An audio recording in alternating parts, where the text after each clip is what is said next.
What's up, guys? Sorry I'm a little late. I got a little, my niece was here and kind of distracted me for a little bit of time. My mom needed me to watch her because she was making dinner. So,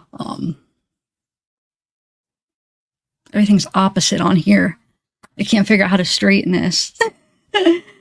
Anybody that's used StreamYards and you don't mirror it, it's like everything's opposite, so it's confusing. Anyway, what's up? Happy Sunday, everybody. Hold on, let me see who's in here. I haven't set up my new mic. It's been sitting there. I had the laziest day yesterday. I slept all day. Yeah, so I never hooked up my new mic, so hopefully I'm going to do it this week, but it's just been a lot of sleeping.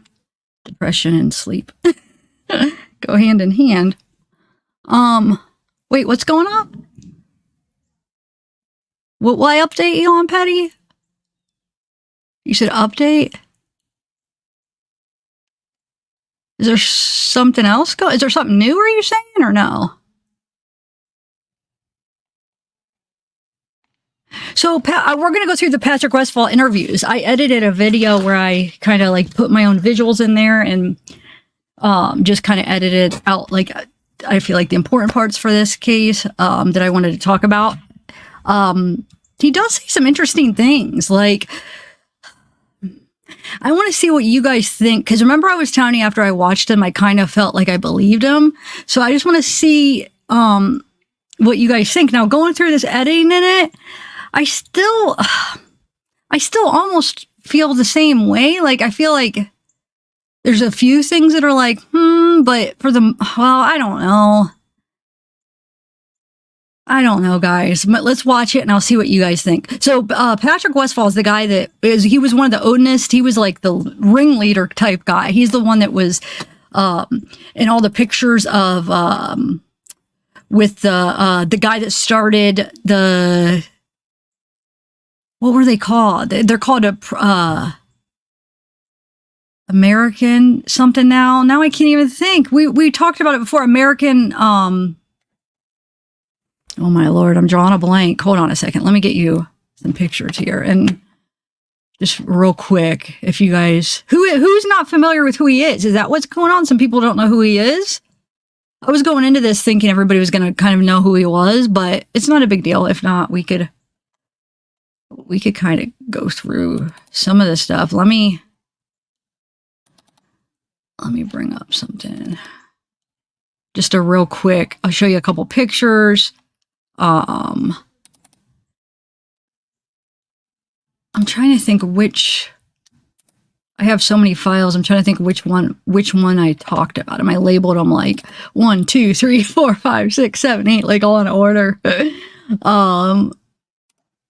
the one where we talked about Patrick the most. Hold on one second. Here, this is a good one.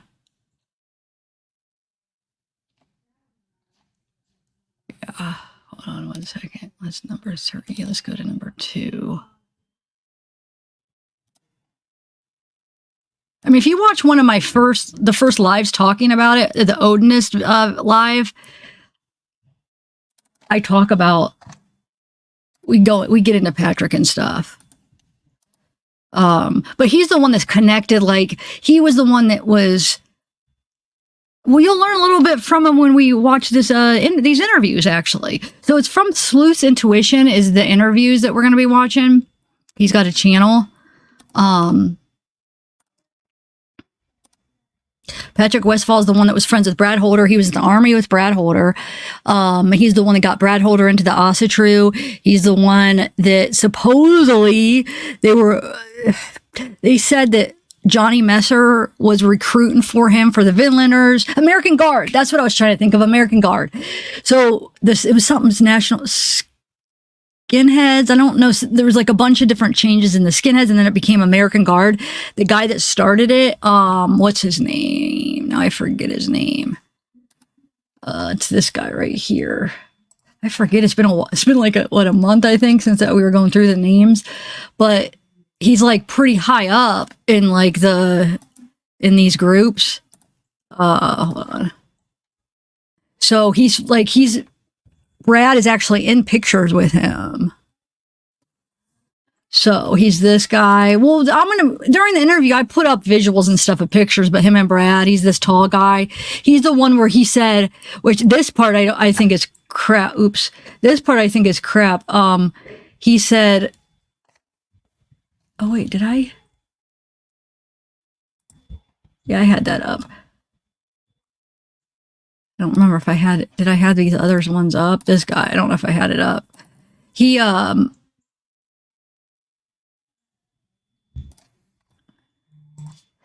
so Richard Allen's attorneys talk about him being, which we're going to watch the little clip of that ceremony that Brad has on his Facebook that you could see Patrick in. And they said he was painting the F. They think he was painting an F on the tree like they did with Libby, which once Brad explains what he was doing, I don't think he was painting an F. I think he was telling the truth. You'll see what he says. But yeah, he's that guy. He's one of the main people they listed as a possible suspect. So they gave him a polygraph. They talked to him soon after. I think it was the 19th. They did an interview with him. They re-interviewed him after they arrested Richard Allen. They gave him a polygraph. So he says a month before that memorandum came out, he said estimating about a month before, he was given a polygraph. Supposedly passed. He almost makes it seem like that they didn't tell him if he passed or failed, but if he would have failed, they would have probably got in touch with him. So he does that, and then he said not even like a month later, this memorandum comes out, and Patrick's like, I don't understand why the defense didn't mention this. So it's somebody they were looking into, basically. Yeah, so it's right here. He's in pictures, the American Guard, but he's supposedly like in the Vinland, or he said he retired his patch or whatever, but yeah, he's in these pictures with all the American Guard. Trying to remember what that one guy's name, Brian James. That's who it is, right? I think it's Brian James is who I'm trying to think of. Yeah, Brian James. He's the one that he's in pictures with him, which he's the one that started, which one was it? The man who started the Indiana Soldiers of Odin, who later converted it to the American Guard, is Brian James. So he's like, Patrick's in pictures with him. We watched that one interview with Brian James on the live, which is kind of interesting. I mean, it's not really an interview. It's just like a quick clip. But anyway, so that's him. We're going to watch a couple interviews. I think they're interesting, some of the stuff he says, because he actually interviewed, like he was questioned by these people. And I think most of us agree that there's some corruption and there's something going on inside the whole law enforcement in Carroll County. So it's interesting to hear some of the stuff he says about that, I think. Hey, howdy. Hey, Karina. All right, I'm going to start it, I think. Ashley, what up? Magpie. So I still want to try to do Adnan today. I keep putting it off because I keep learning new stuff about that case that makes me like want to wait till I finish this other series that I'm watching, because I'm like, I want to know everything, but I gotta keep telling myself I don't need to know everything at the start of this, but that's just how I am. It's just like annoying because I keep like, no, well, let me just watch this video. Well, let me just read these transcripts first. But people just tell me to shut up and we could start it, right? Because we're going to be doing more than one. But that's one of the reasons I put it off. The first time the microphone was a big thing, but I listened to the last live and it didn't sound that bad. So I'm not that worried about it, but I am going to test out this new mic I got. So, all right. How many of you here, why don't we do this later? After this is over, why don't we, as long as after, depending if I feel still up to it, why don't we do like kind of more of an overview of the Adnan case? How many of you guys have watched or have looked into that case that are going to participate or at least come to the videos because you're looking into the Adnan case? because I was thinking maybe we could do like a shorter thing today where we just kind of like talk about it generally, and then we could maybe get people interested that aren't already interested. And then when we start really digging in, we'll have more people interested or something. I don't know. I'm very interested in that case, so I can't wait to start talking about it. Wait, what? I don't know that. That's not what I meant. The update was for you. I never wish him to be for you. Wait, what, Patty? You guys are confusing me. I need to relax? What do you mean? All right, let's watch this.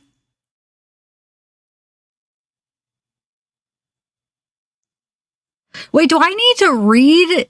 Hi, Gailey. Do I need to read like any of the memorandum? And I mean, you guys are pretty much, once I at least gave a little bit of a description, you guys are remembering who he is, right?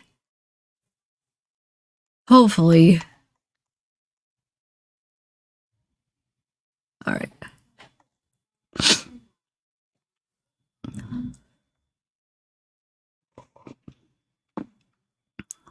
Well, the case is Adnan Saeed that we're going to do maybe later, and I'm going to be doing multiple videos of it. Jamie, we've been talking about it. We've been putting like links to the one podcast for like the last 3 or 4 lives. Have you not seen them?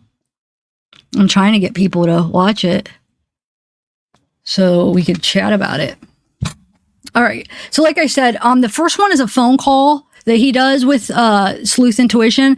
So there's no, visuals, just like a screen. So I just put some like visual stuff, like depending on what they're talking about. And the second one is actually a video interview where you could see his face and stuff. But I try to add some things here and there to it. All right, you guys ready? Yeah, the Asian girl. It's 1999. It's a long time ago, but it's important now because the guy that was convicted got out. Like about a little over a year ago, I think it is about now. I don't know. Around that time. I'll have to see the exact date, but he's out. So it's kind of important because now there's nobody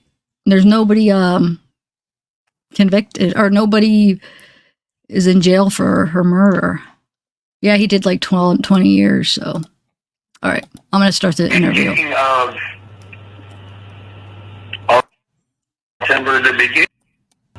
Now remember, like I said, the reason it just jumps right in because we're not listening to the whole interview. I just cut out certain parts, so just parts I thought was important to talk about. Parts I wanted to talk about, I guess. So that's why it's jumping right in.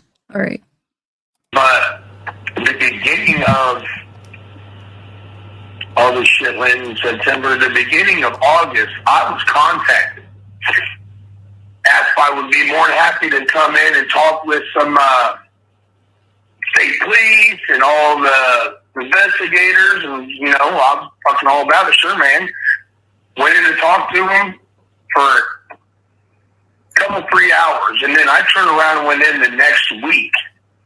And went in and sat under a 4.5-hour polygraph, man. Like, them sons of bitches was asking me all these wild-ass questions, and I couldn't understand the purpose behind it. And it's like, man, you guys are asking some pretty off-the-wall questions from the first times that I spoke with the state police and the FBI back when all this stuff first happened is, I got kids in the same classroom. My daughter was in the same grade as these girls. I have 4 kids, and I had them all by myself back then in Delphi. Okay. So naturally, they go around to all the parents' houses that had kids in the same school, kids in the same grade, dozens and dozens of people they went and spoke to specifically on that act alone, just the school stuff. This time, they're going off the wall with shit. And I said, fine, I'll go in. You want DNA? Have some more. My DNA's been in a database since I went to my first tour in Iraq in 2006. In the memorandum, they say you're cutting ruins to go participate in a sacrificial ritual. And then they have an image of you from Brad's. Okay. And then you're like just cutting. Wouldn't you be doing that anyway if you're practicing Norse paganism? Isn't that something you would do? Yeah, and I want to start off one thing, if I can, real quick. There isn't a son of a bitch out there that fucks with Asatru, that practices Asatru, which, true to the Assyrian gods. There's 3 different levels of pantheon, I guess, in the faith. There's the Assyrian gods. The middle bracket is the Venerian gods, and then your lower bracket at the bottom is the Roker gods. So Asatru just means true to the Assyrian gods. And you have another branch of this that is called Varnatru, which is people who are true to the Venerian gods. And then your Rokers, and those are your darkies. Those, I don't mess with Roker Trus because I don't want to say it's the darker side, man, but Loki's the kin killer. He's the family destroyer. He's the trickster. I don't like people who hail Loki. I don't like people who, mess with the Roker Trus. It's Hela and Loki, and, it's not evil in a sense, but I just don't prefer those people. But people who mess with Asatru, when you get your first hammer, to where, a Christian wears a cross, a Jew wears a star, Mm-hmm. You normally would make it yourself. Your first set of runes, they encourage you to make yourself. We were having a kindred meeting, a family group that comes together that, you've all sat and vetted each other, you sat around and hung out with each other, and you get along, you got the same kind of personalities. Frit. The bond, common grounds, we call it Frit. When you get a good kindred going, you hang out once a month, once every couple weeks, you eat, and you do your ceremonies, your symbols, and your bloats. Is that the video that Brad Holder had? What's that? Well, they're saying that one of their exhibits is a ceremony that you and Brad were taking part in. Looks like a bunch of people got together from Facebook and we're doing, we're getting together and we're practicing. Yeah. That was our kindred coming to meet at my house. The kindred was my kindred. It was called Gungrier's Tribe. Gungrier's the name of Odin's spirit. Me and Brad were military. We were in Afghanistan together on my second tour, and they got and linked back up after I got out of the hospital years later. And we bumped into each other on social media, and then he started talking about how he wants to practice Asatru because he was seeing me do it on my deployment. Okay. We just got done with all of our stuff, eating, ceremony. We went out and played at the park with all the kids and everything. Me and my old lady had 7 kids at the house, and he had his couple boys. It was time for kids. So that kid right there in the black shirt and black shorts, that's actually Patrick's son right there. He said they ended up talking to him years later, and he was 19. So I don't know if I forget if he's saying he said he was 12 with it when the ceremony happened. And then they ended up talking to him when he was 19 or something, I think they said. Or maybe they said he was 19. No. He said he was 19 now. That's right. They did talk to him, I think, when he was 12. I don't know. Now I forget the specifics on when they talked to him. But if you didn't catch that first part, he said that that polygraph, that's what he was talking about in August. So in August, it was this August, a few months ago, they gave him a polygraph. And then a month later, the memorandum comes out and they don't mention the polygraph. Now, maybe they didn't know about it. Maybe they didn't get the results they would have had the results right away. He kind of insinuates that he doesn't know if he passed, but I think Sleuth Intuition maybe says something like, well, if you would have failed, they would have said something. But don't they talk to you about it? I guess if you pass, they probably maybe they just let you go and they don't talk to you. I know when you fail, they'll come out and be like, okay, you didn't pass. So, but anyway, all right. But yeah, so they talked to him on the 19th, and and Patrick was under the impression February of 2017. So right after it happened, Patrick was under the impression that, they're just talking to me because my kids go to their school. But now that we see, there's probably a little bit more to that than that. But okay, let me continue. Hey, Peyton, what's up? Activities. And the kids had went out and collected their own branch. And then I was slicing it into discs for them, and then they were carving their own runes on those wooden discs. Laugh a day. What guy? That was Brad, the one that had the phone up to his face. That was Brad Holders, the one filming it. Is that who you're talking about? That guy in the front with a beard. A few seconds previous, I swear he looks like a bridge guy. So that's Brad. That was Brad. He's the one that has the phone to his face, and then he turns it around. He's the one filming. Here, let me see if I could rewind it. Yeah, I'm pretty sure that's who you're talking about. But you know who Brad is, though, right? Brad Holder. We've talked about him a bunch. Let's see. Him, right? That's Brad. Is that who you're talking about? Or no? Hurry up and tell me real quick. Well, I'll just continue the video, but just tell me if that's who you're talking about. Ceremony, we went out and played at the park with all the kids and everything. You know, me and my old lady had 7 kids at the house, and he had his couple boys. It was time for kids' activities. And the kids had went out and collected their own branch. And then I was slicing it into discs for them, and then they were carving their own runes on those wooden discs. They made their own leather bags and popped holes in them and sewed them up, made their own little bag to keep your runes in and everything. It was just a kid's activity. And they also showed an image. That was in that picture. Well, they also talk about, they lied about this. They said, at the crime scene of Abby and Libby, they're about 4 feet off the ground. Somebody rubbed in something that looked like a rune in the shape of an F. But here in this image that I'm looking at, I took a screenshot of that video, and you're a pretty tall guy, and you're reaching up also. So you're way above 4 feet. And they're trying to say that's exactly what you were doing is very similar to the crime scene. The Pagan Pride Festival in Fort Wayne, Indiana. That's what that place was. Same day, every year, same location, Shola or Shiloh or whatever park in Fort Wayne, Indiana. We went there. There was a big ensemble where everyone stands around in a circle and you like pass a horn and beat around and you do certain shit. You know, that's all it is. At the end of the ceremony, I was leaving an offering for what you would call land whites and creatures of the area and, you know, the trees and all that shit. I have a coin or a crystal or something I had in my pocket, and I was trying to wedge that bastard into the tree bark. Gotcha. And I'm moving, you can see in the video, I'm trying to move my hand around a little bit, trying to find a good gap to wedge this damn crystal or coin.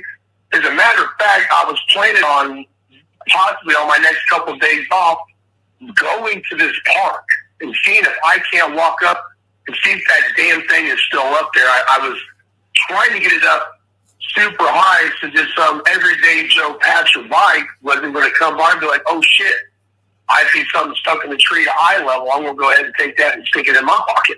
Yeah, it makes sense. But they also said that I think her name was Amber. Is it Amber Holder? Yeah. I know Brad was married. I know he was married at the end of our deployment.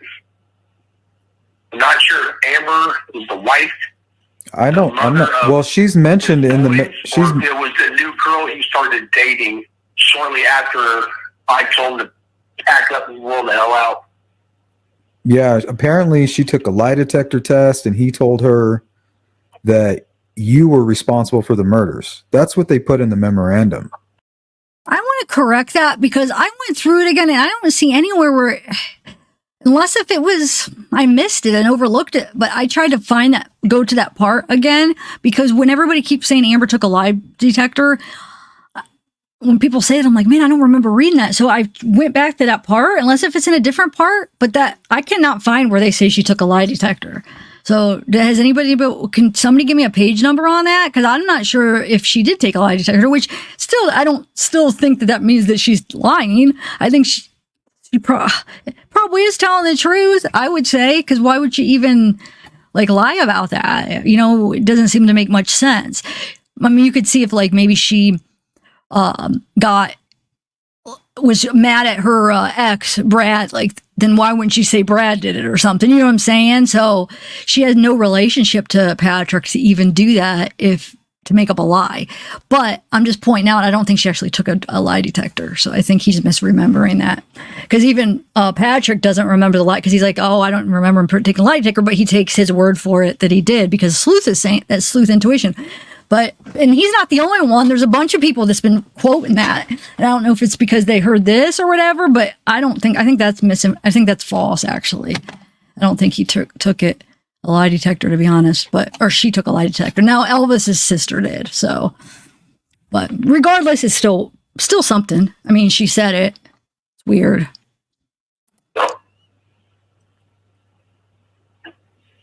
Yeah, I didn't know she'd taken a lie detector test. I know that she did make that statement. Something about she was asking about me, trying to find out information, and the guys of one of her girlfriends supposedly had a date with me or some shit. Yeah, something weird. Like they were recording the call or something. I've been trying to figure out if Amber is the one that Brad had his sons with, or if this was the new girl that he met through somebody else. No, it's the new girl. The new girl. Yeah. The wife isn't mentioned at all. Well, then I can't comment or speculate about Amber.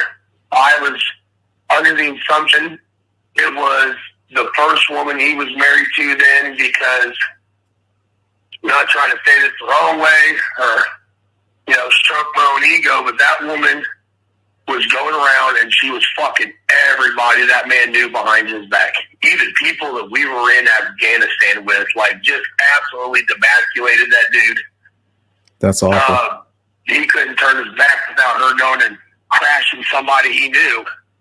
And he brought her to my house one time, and that broad was just staring at me like a goddamn double cheeseburger, bud. And I was just like, Brad, you don't need to bring her back over here, dude. I got old ladies here, families here.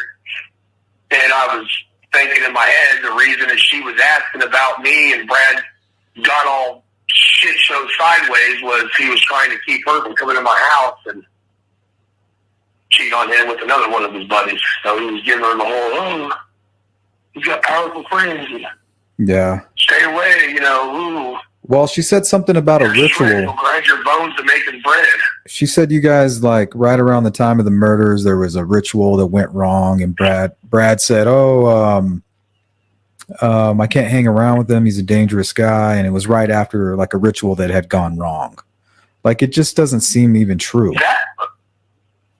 No. When I told Brad to beat bricks, it was in my living room.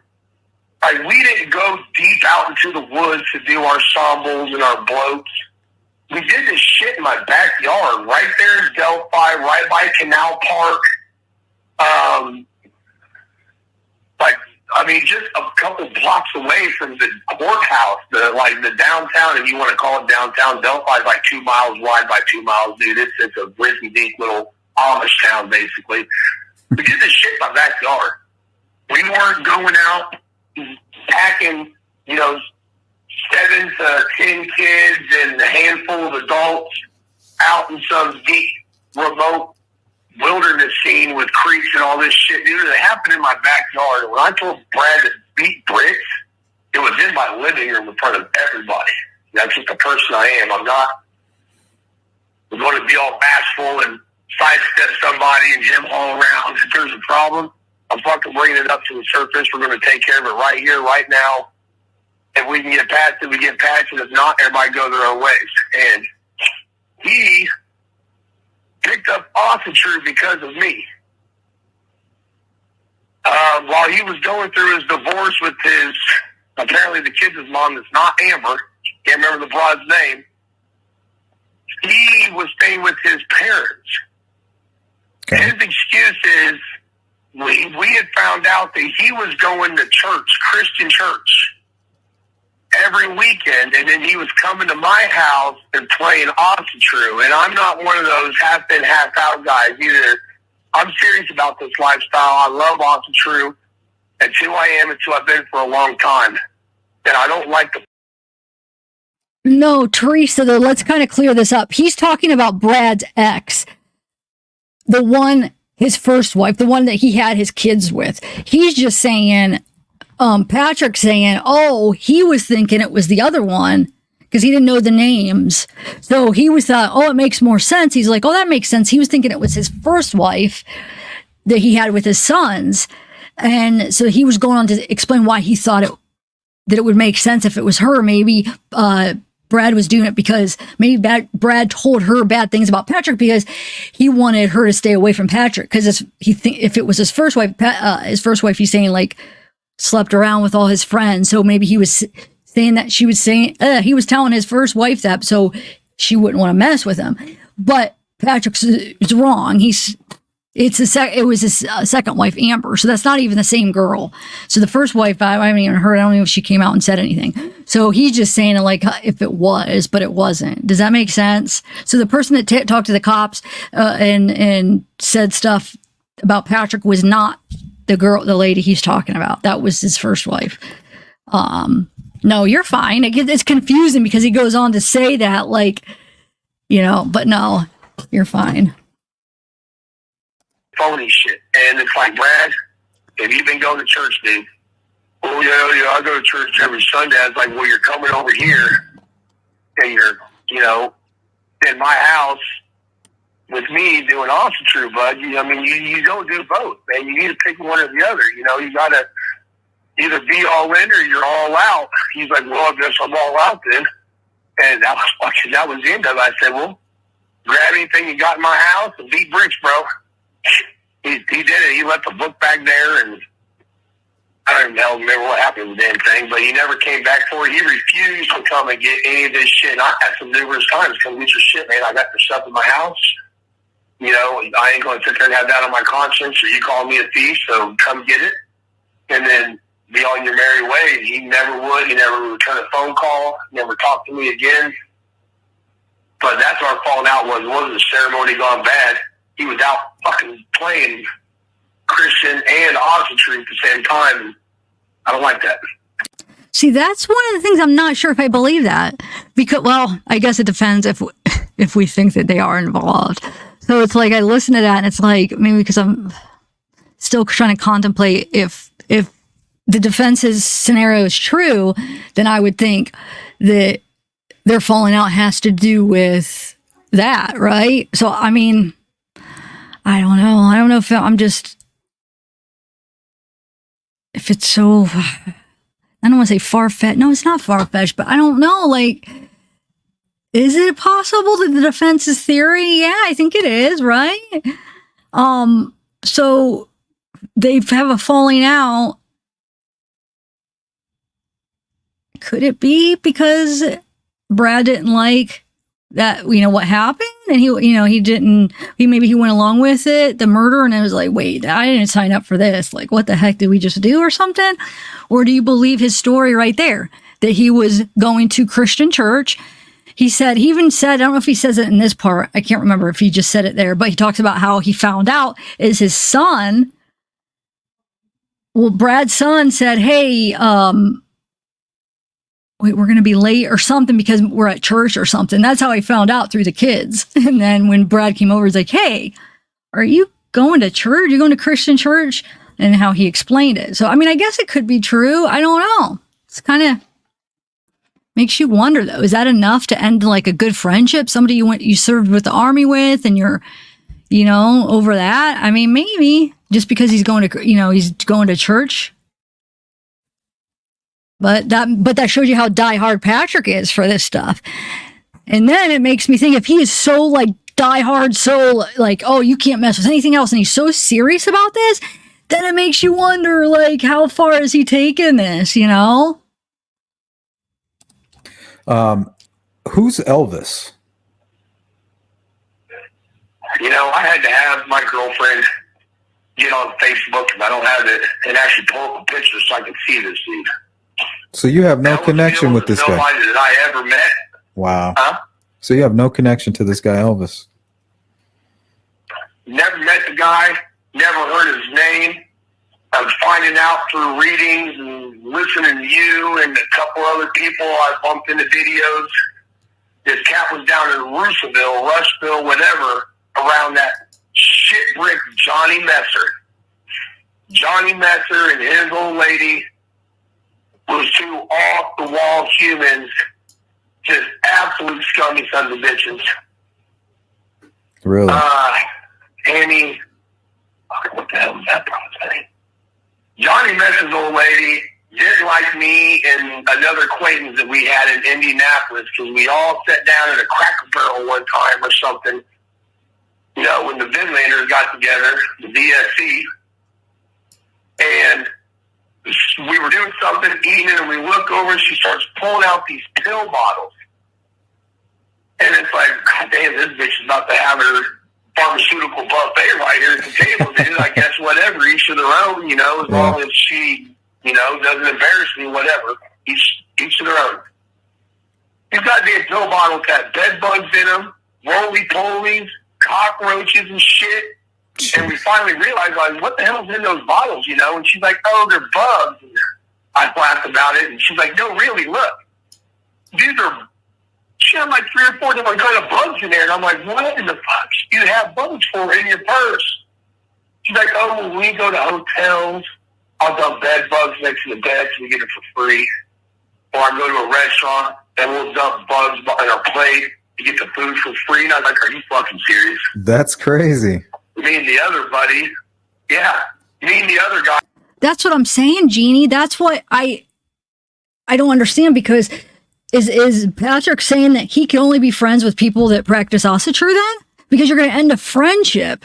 It's not just like, oh, you can't practice this with us. It's like you either you're in or out. Like basically, he doesn't want anything to do with him, is what it sounds like. So that's what I don't understand.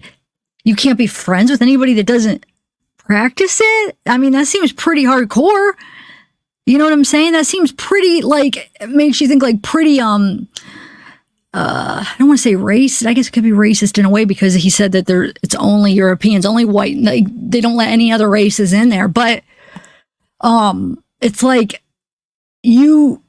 nobody else is allowed to be friends with you unless if they practice this, right? And they're hardcore about it. Is that how his life is? But then that makes you wonder how, you know, that kind of makes me have little suspicions then about that. Because why can't he be friends with him and not, then he just does his Christian stuff?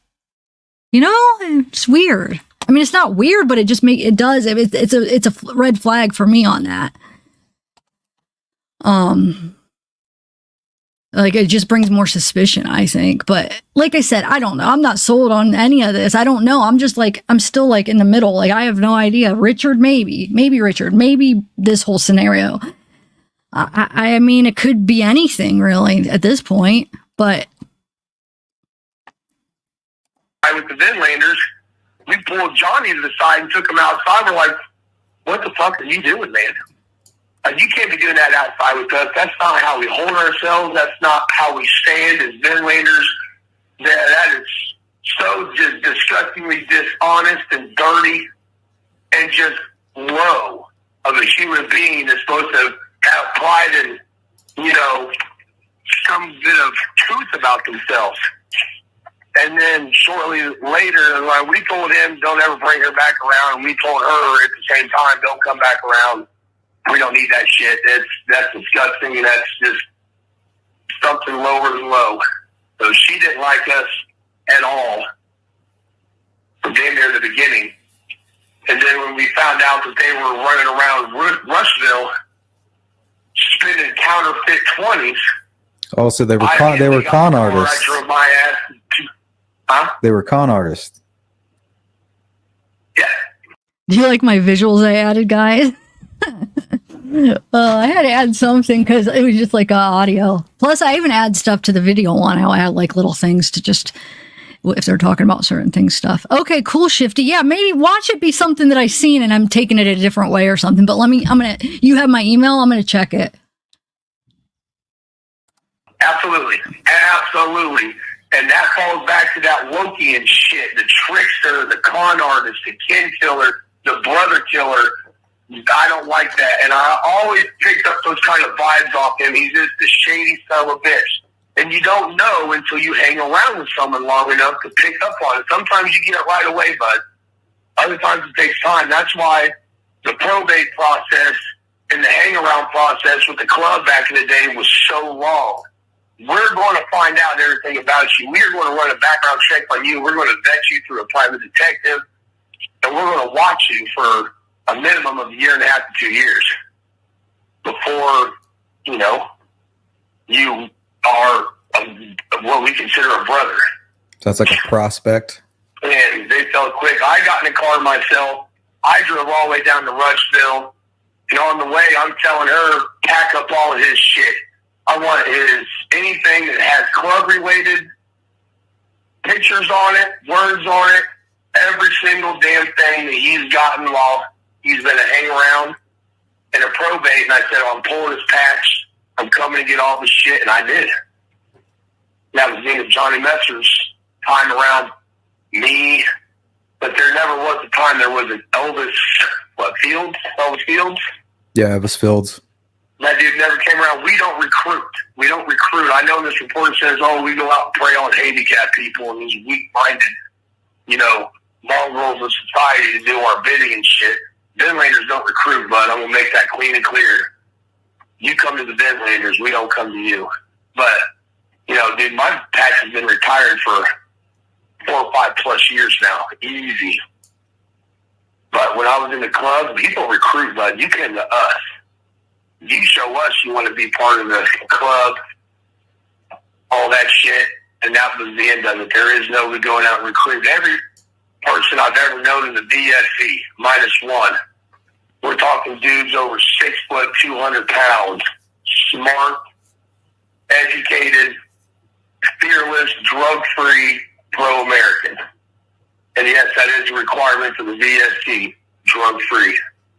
Okay, so while this interview's being aired, it's pre-recorded, and Patrick is actually in the chat. So somebody asks, was the Odinism holiday February 14th? And you'll see Patrick. I'll show you who Patrick is here. So that's PAWE 1919. That's Patrick Westfall. He says, there isn't a February holiday. That's Abrahamic at Heathen or something. I don't know. Okay, back to the interview. I just wanted to point that out. So where does all this racism talk come from? Is it a racist organization? I mean, nationalist. People that want to see, people that want to see Americans buying American-made shit, not bundling up all of our grain and our oil and our agriculture and shipping the shit overseas for bottom dollar, then turning around and buying the same shit back from other countries at top dollar. We would love to see, you know, a textile industry come back to America so we're not, you know, buying sweatshop slave labor crap. We want to see Americans buying American shit, making American shit for other Americans. If you want to call that nationalism, call it nationalism. You want to call it skinhead, call it skinhead. Well, in the memorandum, they say that the motivation had something to do with one of the victim's mothers dating outside of her race, and that's where it kind of stems from. So they're putting race into it. And I saw that. I heard you say that. And then also they brought up Flora because you lived up the street from Flora, and if you're some racist son of a bitch, of course you did that too, right? Oh yeah. When I lived in Florida is when I first moved out to Carroll County after I got out of Fort Knox Hospital. A quiet, slow place, cheaper, and people live out in Florida and Delphi because it's cheaper, man. It's way cheaper in Lafayette. Lafayette's where Purdue University's at, you know. It's expensive. The house I was living in, there's 3 really big-time slumlords out in Carroll County. And 2 of them sit on the city council. So anytime a mention of housing inspector ever comes up in Carroll County, these 2 dudes shoot that shit down. And I mean, they shoot it down fast. So many slum properties, black mold laden insulation under floorboards, and just firebox haphazards and shit. It's bad, man. It really is. The house I was living in Florida, when they first started remodeling it, there was a hole through the roof, a hole through the second level, and snow on the living room floor when they started remodeling this house. I got us out of the house with the black mold in it and got us into Delphi. But Florida is just as small as Delphi. So yeah, I literally lived right around the corner from the house fire that the the mother ran out of and left her 4 little girls in to burn to death. Do you remember when it happened? No one likes to talk about the house. Whatever happened, a fire got started inside their apartment, from what I understand, and the mother just up and straight out the goddamn house. She didn't get her kids. She didn't go back in to get her kids. She ran straight out of the house as soon as she knew that there was a fire. And we're talking a small area. It would take you seconds to scoop up kids and haul ass. She ran out of the house and stood there in the yard while that goddamn house burned and the little girls died in it. Have you heard anything about what might have caused that? You hear anything like out on the street about it? Who might have did it? No. I mean, I was in Delphi at the time. I heard about the house fire, and we saw all the news reports about, all the little girls that went up in it. And I mean, it's sadder than shit, but it really was. I'm a parent. I got 4 kids too. I get it. I don't know what the hell I would do if I had lost one of my 4, let alone all of them. But you best believe I'd come out looking like some crispy swamp thing. Either I'm going to paradise, dying in a house fire, retrieving kids, or you know what I mean. I'm not gonna stand there in the front yard and let all this shit go down. But we never heard. There never was a suspected arson. It never was labeled as that, as far as I'm understanding. It was never labeled as arson or anything. The fire was started inside the home. Yeah, I believe there was an accelerant. Yeah, somebody dumped an accelerant and lit the house on fire. Oh, well, shit that I don't. That's some private investigators are that's what they're saying. I don't think it's part of the official record yet. Well, that's probably why I never heard it. One more quick question. What did you know about Richard Allen living in Delphi, running into him at the bars and shit like that? In Delphi, I was never really much for bar scenes. I've been a few times. I'll just be honest with you. I did my drinking at home. When they asked me about Allen, I thought that they were talking. I know some other Allens that lived in Delphi. One of them died from an overdose a year ago. He had a brother. So I said, is he related to so-and-so? And they're like, well, no, this is someone totally different. And, I never met the guy. I've never seen the damn guy. They even showed me his picture when I went in to speak to police. Oh, wait, they interviewed you? They interviewed you after they arrested Richard Allen? My first interviews were at the very beginning of the whole thing back in, 2017. When they brought me back in the beginning of August, I do believe was beginning of August.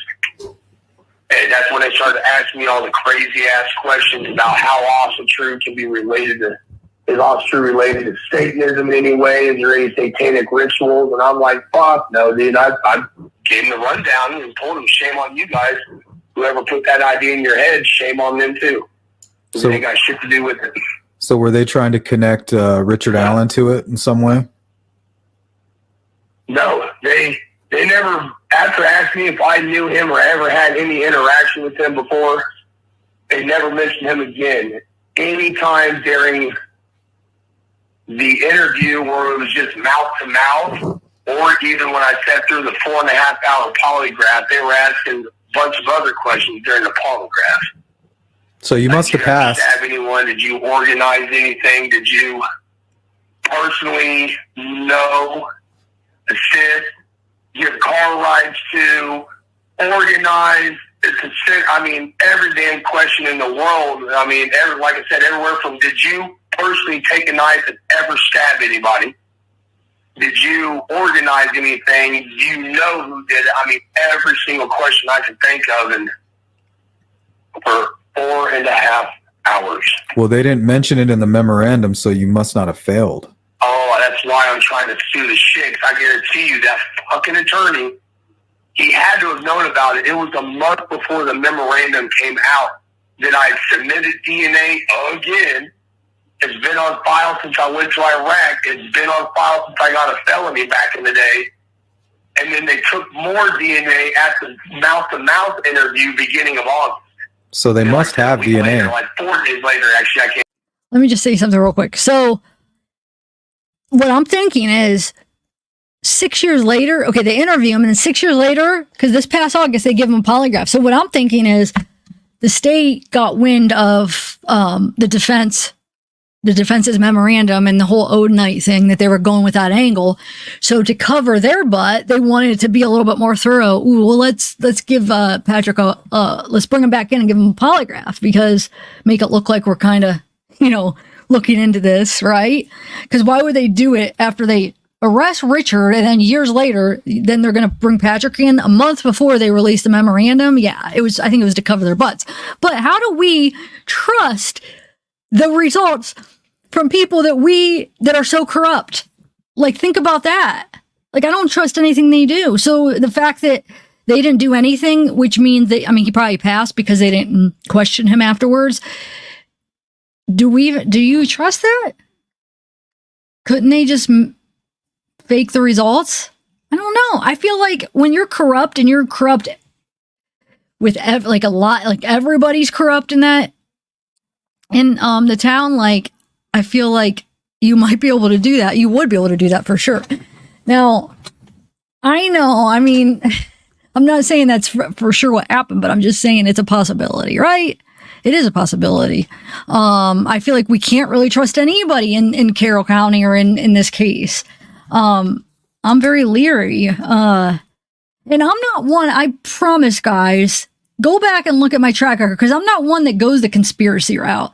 I'm not. Like, I'm the one that tries to debunk a lot of it as far as true crime cases. Now, in like the cases that I do, but in other things, I feel like I love a good conspiracy, and there's a lot of conspiracies that do end up being true, but all the cases I've covered, I never felt like it was one of these off the wall type theories, and I try to debunk, like if I could debunk them, I do. So I'm not one that just latches onto that stuff, because there are certain people that always goes that route. They always think the conspiracy, and that's fine, but I'm not one of those people that does that. I usually try to disprove those if I can. But this one, you can't even disprove is the corruptness in this town. You can't. It is there. It's there, and it's deep within, it's seeping into everything. So it's not even that weird to believe this stuff with this case.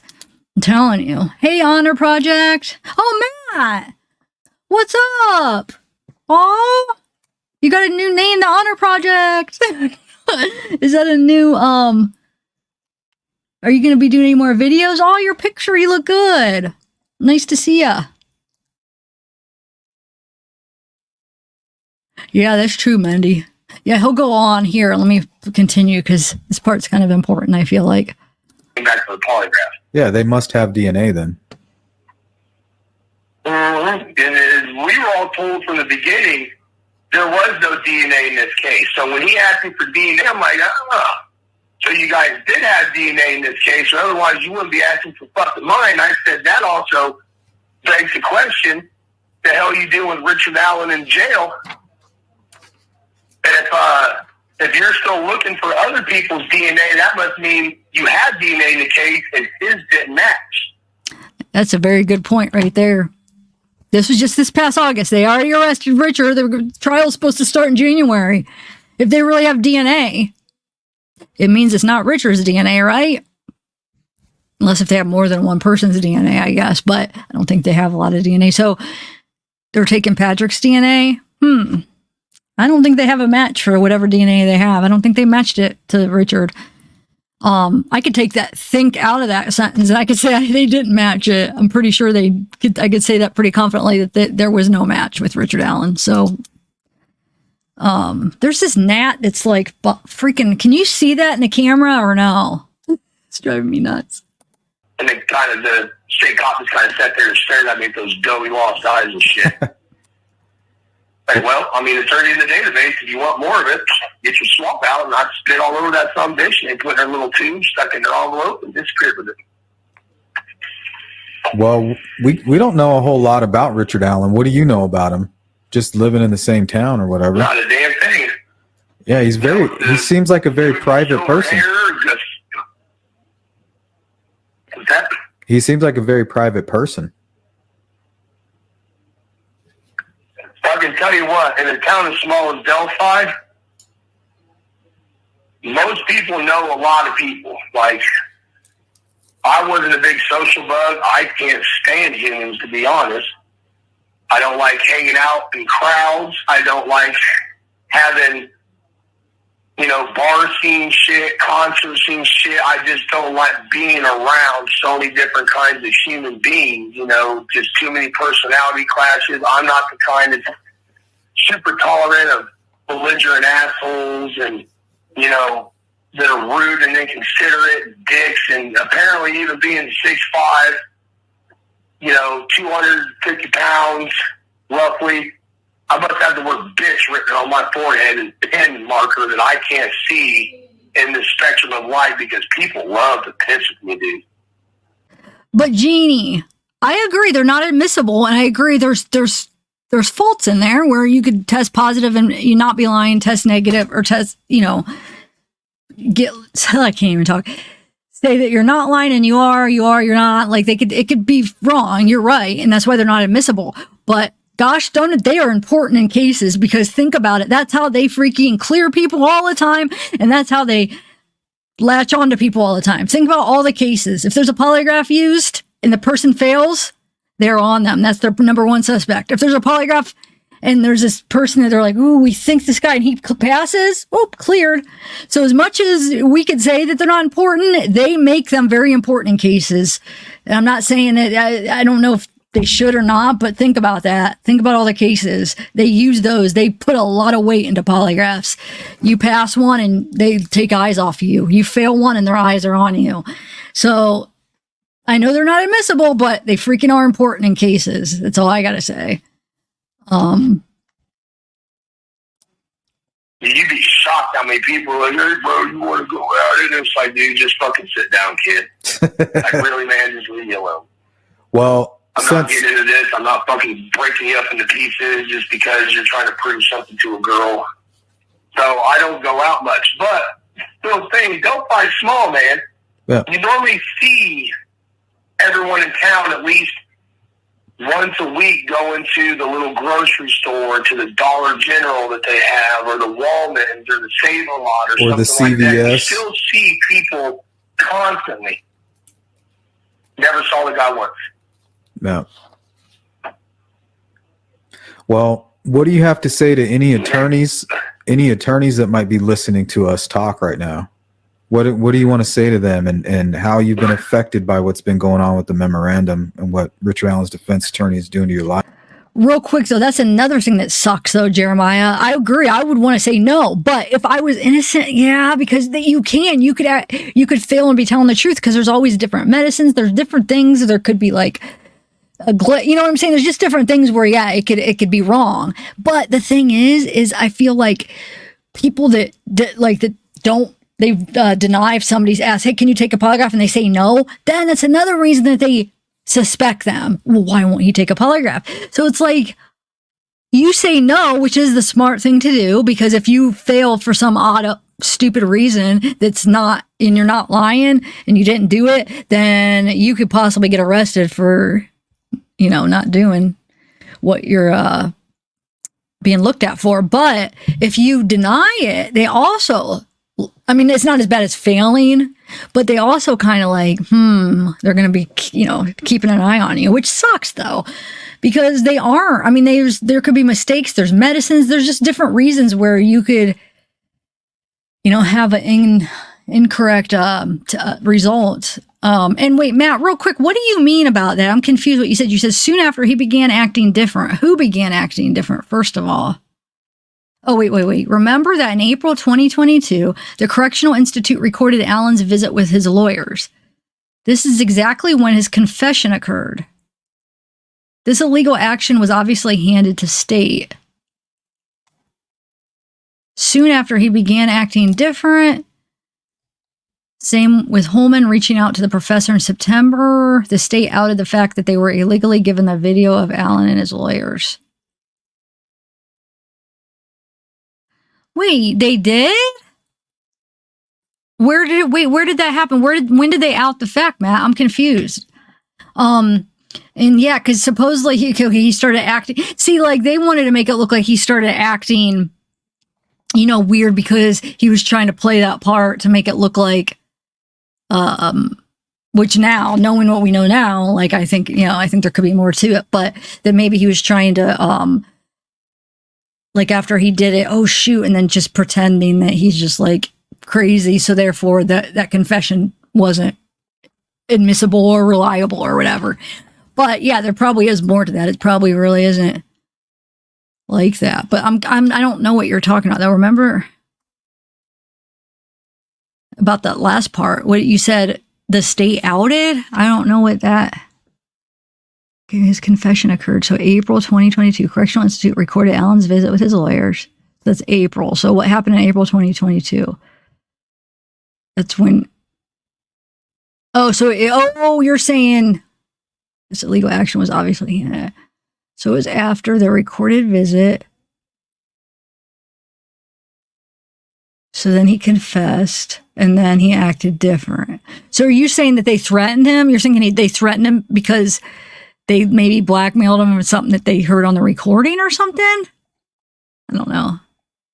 Even in innocence, you should never answer questions. You are already suspected by law enforcement. Let them accuse you. Fight it innocent or not by remaining silent. I know. No, I agree. But I hate how I see it in true crime all the time. And I try to correct people because people will be like, if somebody wants a lawyer and they're like, no, I'm not talking, I want a lawyer. Well, I've seen a lot of people in this community say, well, why? If you're innocent, why does he need a lawyer? Oh, they must be guilty because look, he's getting a lawyer.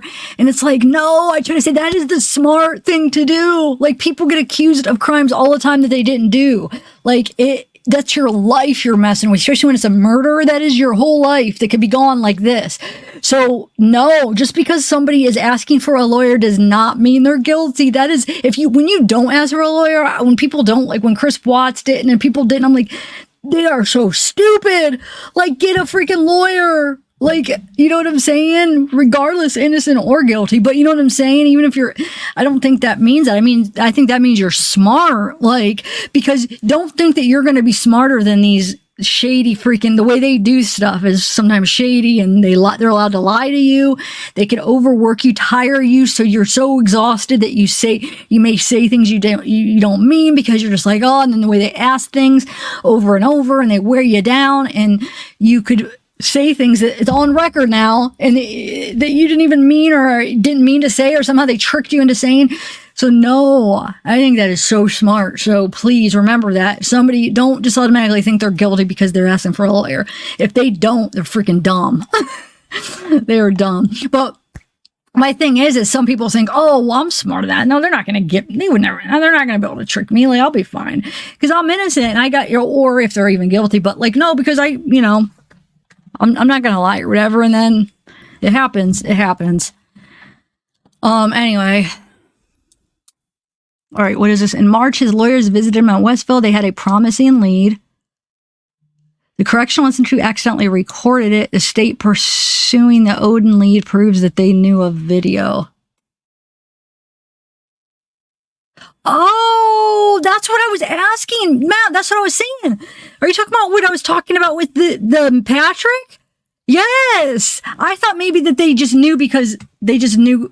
So you're saying they knew because something illegally. I thought maybe within the system somehow it was known and it was okay. But you're saying if they knew, and that's why they brought Patrick in for that interview before the memorandum even came out, there's no way they should have known. Is that your conclusion? I was just thinking maybe like they were working it within the inside and they already like kind of knew stuff before it came out and it wasn't like a shady thing, but I guess not. Are you sure though? Because they were asking for the Franks hearing, right? And then because in that new document that came out like a few days ago, they said they're asking for the Franks hearing. And because it wasn't that they wanted to do the memorandum, they were requested by the state because in order to do the Franks hearing, they had to do the memorandum to show. So they were requested to do that. So are you sure though that they didn't know they didn't know like legally about that before? Or am I not even following what you're saying? I think I am.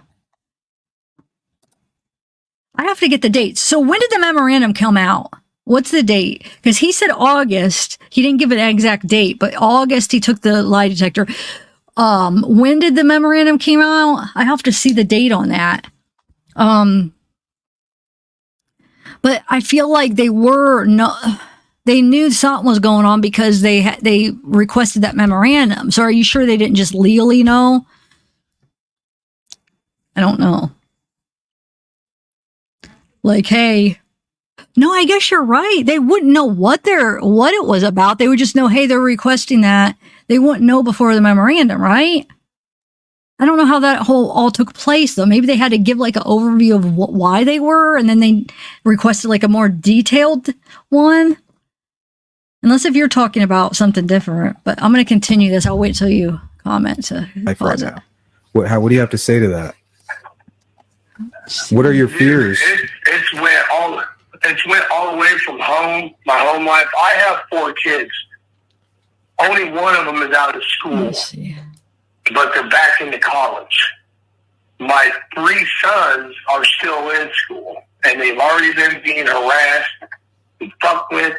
I haven't heard of any really loud, asinine encounters out in the streets, but there's been people who's approached my children already. Wow. I'm not super worried about my boys. They're all my size, you know what I mean? Mm-hmm. And I raised them the way I am. So the memorandum is dated, let me make sure the memorandum is dated September 18th. He said he did the polygraph in August, so the month before. But they also said that they were requested to do the memorandum for the Franks hearing, so I'm not sure.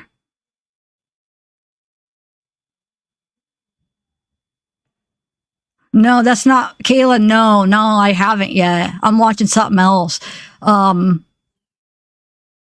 which is bringing up so much new stuff that it's like, holy crap. Wait, S-Town isn't the one with, which one is that? But we might might talk about that case later. Okay, the state was aware of the investigation and its evidence, but you see Allen's interview with their lawyers showed them that the exculpatory evidence that the defense was trying to put forth. Yeah, no, I believe that probably happened. I'm just trying to understand where, like, how do you know for sure? Is there something I could look at? But I 100% believe that doesn't surprise me. So the state began interviewing those involved in the Odin thing before the member. Yeah, I mean, that's what I was saying when I was like, wait a minute. How would they have known all of a sudden? Are they just trying to cover their butt? Because for 6 years, they don't touch it. And then all of a sudden, a month before the freaking memorandum comes out, they're interviewing him again. Giving him a polygraph. So they're trying to maybe save their butt. Like, oh no, we're going to look into this. So look, we gave him a polygraph. So we're being thorough. We're looking into it or something. Yeah. I mean, but did they do anything else besides that, Matt? Besides, Patrick, did they interview Brad again recently?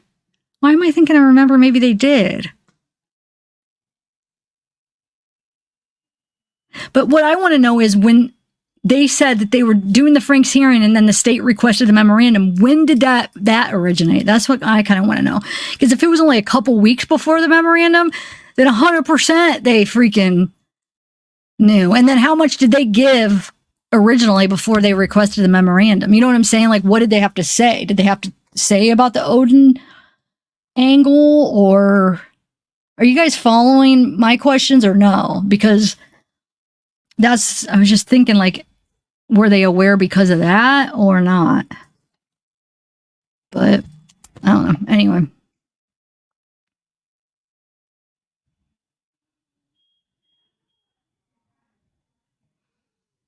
Yep, they are getting ahead of the story. Yeah, that's what I'm thinking. All right. But being harassed, my job, I've had entire shifts of people in my place of employment, are threatening to do walkouts and getting a hold of corporate because pagan cult leader, killer, Charles Manson type some bitch is working there. Like, it's just harassment, mad phone calls, just, I don't even really answer my phone much anymore. Just because, if I don't recognize the number, I'm sure the hell not answering it because it's going to be somebody who's got something slick to say. It's absolutely shit. It don't matter what I do, how I do it from here on out.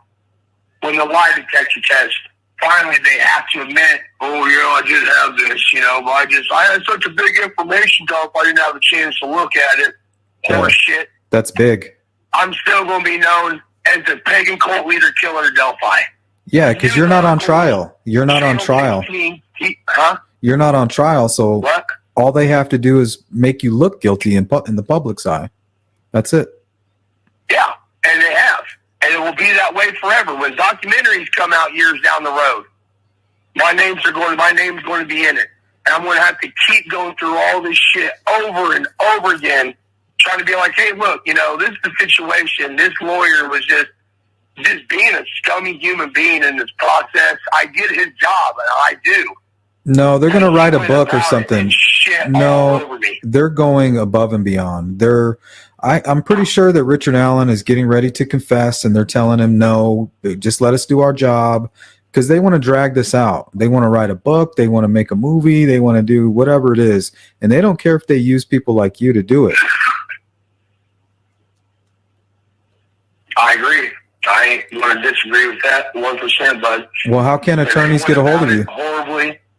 And now my son, they just filed seven new pieces of paper end of last week. Mm-hmm. And he's going in there and explaining how I guess he was aware that I was interviewed again, but he never mentioned that damn polygraph or the DNA I submitted. Yep. But they even have my son listed in that court paperwork too now. For some reason, they were trying to question my oldest son, who at that point in time was 12 years old. 12 years old. And just as I was walking out of my polygraph, they were already on the phone to my son, who's 18 now, asking him what he was doing back in those days where he was schooling. He's like, his school concession. I was in school. Well, how do you know? How do you know you were in school? Like, because I was 12 and my dad don't play games. If it's time for school, you go to school and you keep your grades good and you keep your room clean. If the school's in, we're in school. My dad doesn't play those games. Well, how do you know? And he's like, look, call the goddamn school and ask them if I was there. All I can tell you. This was 6 years ago. I was 12. I don't know. And they got your alibi, right? They mentioned that you were at home with your son. Yeah, the FBI, like I said, they came to my house. They sat down with me at the table. They even made comments about the ventilator shit. Like, I remembered intently, what's that ring stand for? What's that flag on the wall? And I'm like, gentlemen, I know who you guys are. You guys know who I am. I know that big, thick folder on the bottom there is your little dossier about me. Let's just cut the bullshit and get down to it, And they were like, fair enough. And we sat and talked about everything. They were in my house for over an hour. So I tried to tell these cops, dude, I've had my ass rocked in Afghanistan, Iraq. I've been knocked out. I got bad memory problems. I got neural damage and shit. And it affects my life pretty bad, man. I can barely remember when I have for breakfast most days. And that's no bullshit. I'm not going to remember what I was doing 6 years ago. Said, but the FBI has a folder from an interview they set down at my table in my living room and did with me. If you guys want to refresh your brain caps, go get that piece of paper out and read it. It's going to give you a better explanation of what I was doing then than I ever could now. There's no way I ever could. I knew I lived in Delphi. I knew I had a red Ford Flex with a white roof. And I know I had my 4 kids at the house. I was dating a girl who wound up becoming my wife. I'm divorcing now. And that's about all I can tell you about those days, bud. So what are you looking to do? Are you going to try to sue Richard Allen's defense team? Wait, Jeannie. So they quoted him and it was not accurate? I thought it was like a direct quote. Like the statement was like that they read the statement. Are you saying that they made it up? They edited it? I'm confused what you're saying. Are you just saying the way they perceived it was wrong? Because if I read the supposed statement, and you could kind of like give it a little bit of leeway, like, well, maybe he's, saying this or whatever, but it still isn't like agreeing with it. Am I missing something? Are you saying they lied about the statement?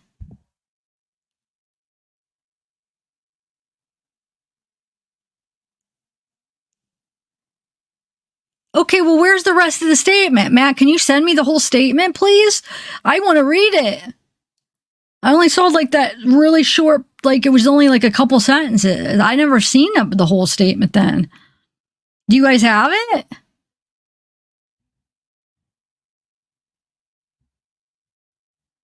You guys got to send it to me. I did not know there was more to it.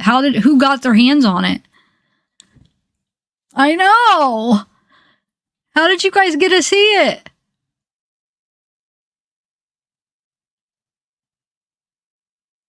I know, that's what I'm saying, Fian. I only saw the statement that they said. Can somebody send me the rest of it?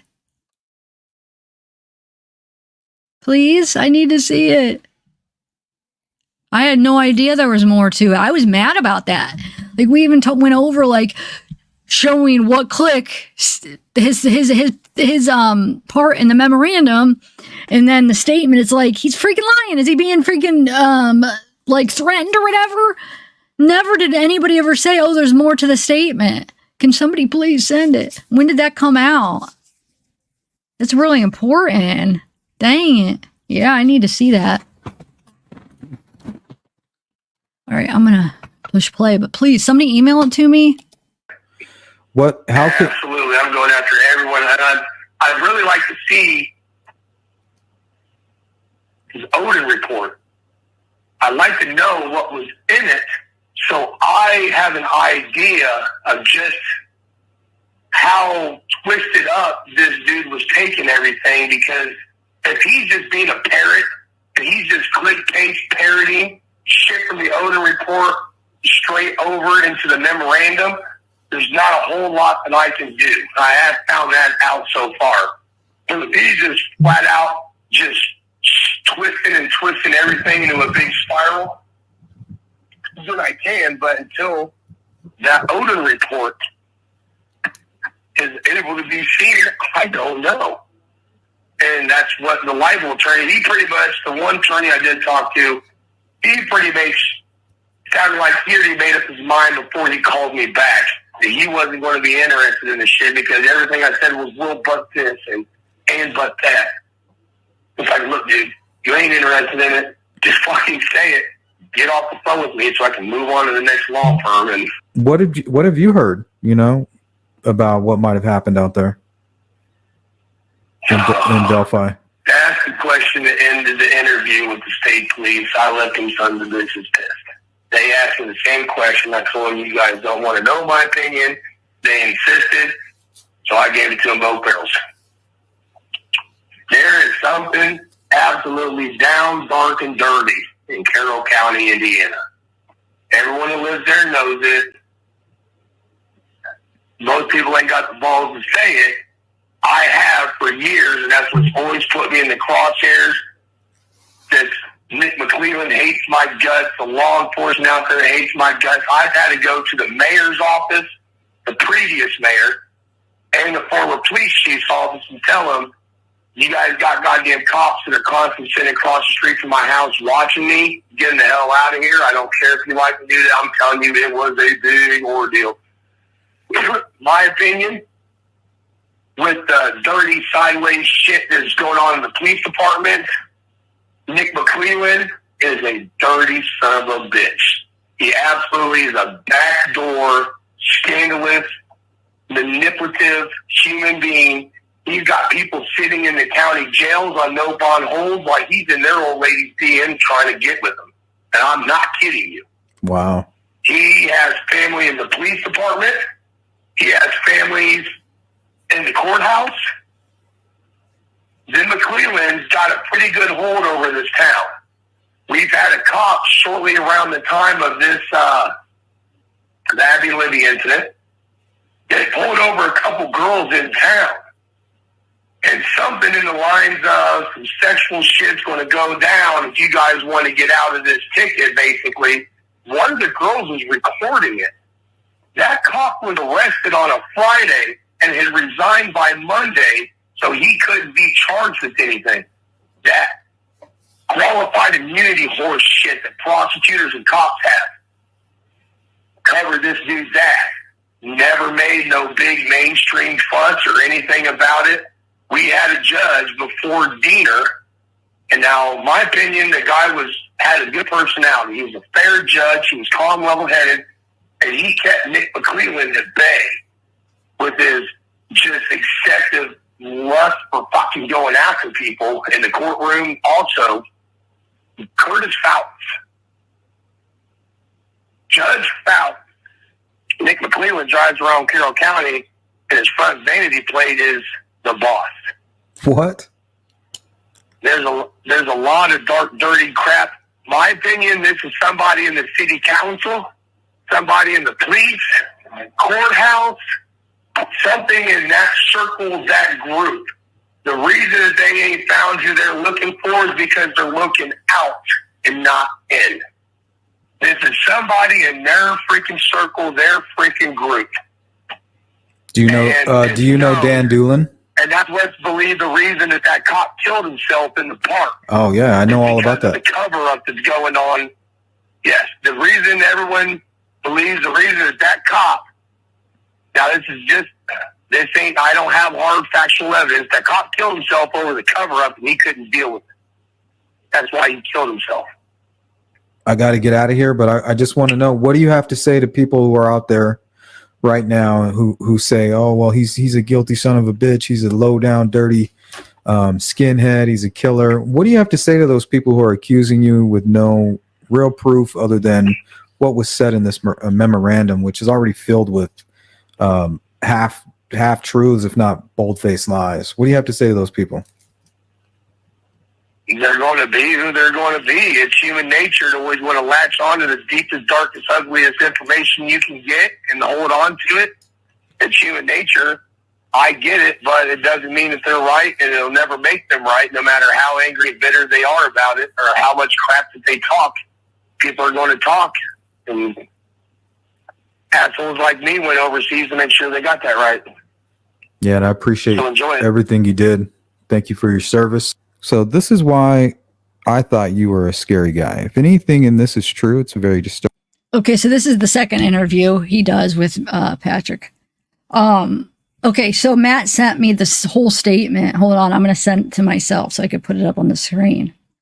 Hold on 1 second. This makes me mad. Like, why did they lie? Why? I don't understand. Why wouldn't you read the whole statement? Why would you only read one part?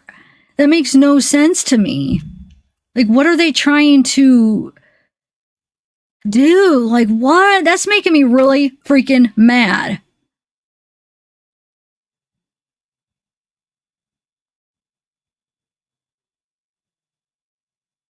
That makes me so mad right now. Wait, how many was it? 3 pages?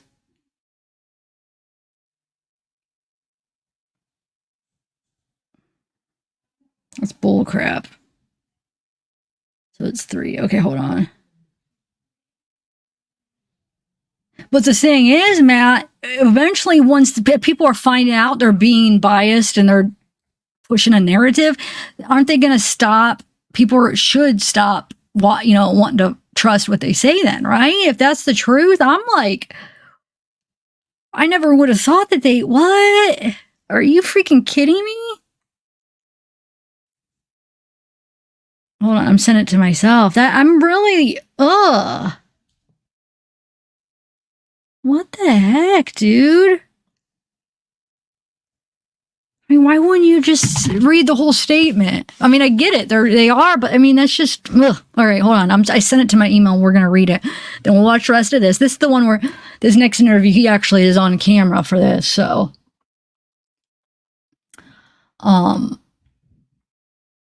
All right, 1 second.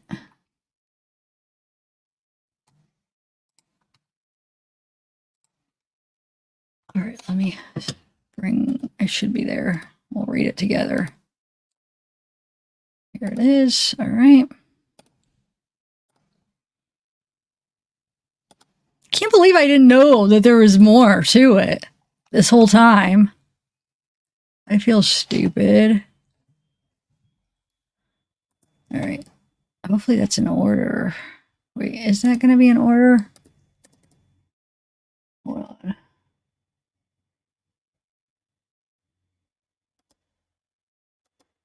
Okay, yeah. All right, here we go. So here's the whole thing. Matt sent it to me, so thank you for doing that. I'm just disgusted. I mean, oh, I don't even know what to think. It makes me really mad that somebody would do that.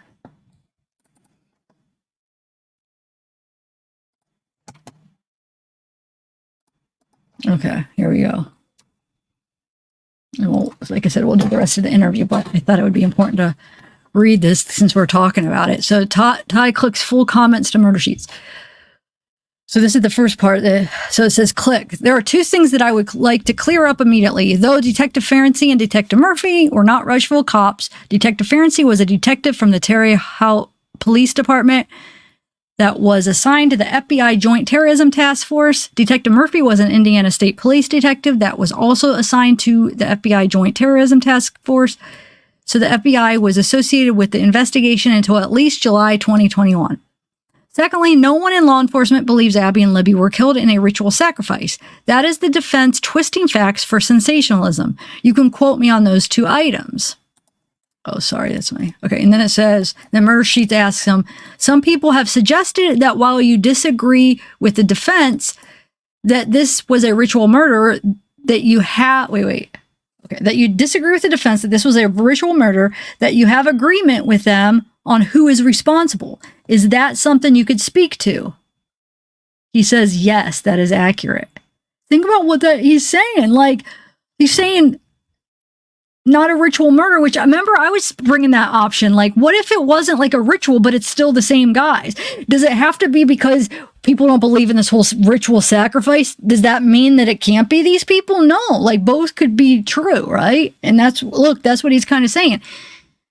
Yeah, that you disagree about the ritual, but agreement with whom is responsible. And the click says, yes, that is accurate. Murphy says, other than the material about the cult angle, can you discuss how good a job the defense did discussing the evidence against their suspects? Click said, it would be impossible for me to explain anything further without revealing details of the investigation, but it was fairly accurate.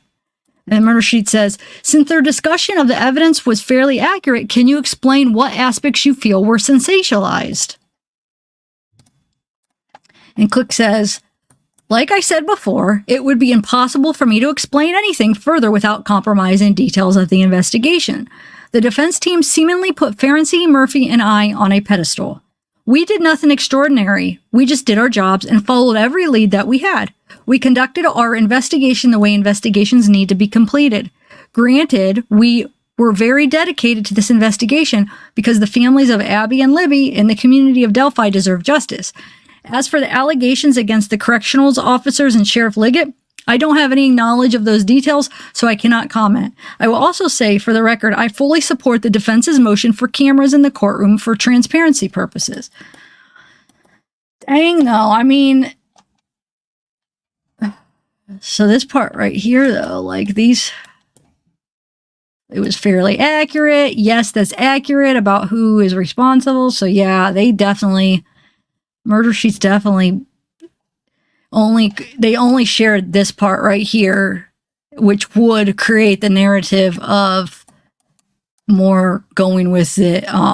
Maybe Richard Allen is guilty and going more with the state side, and just chose to leave out the rest of the freaking conversation. That is freaking crazy.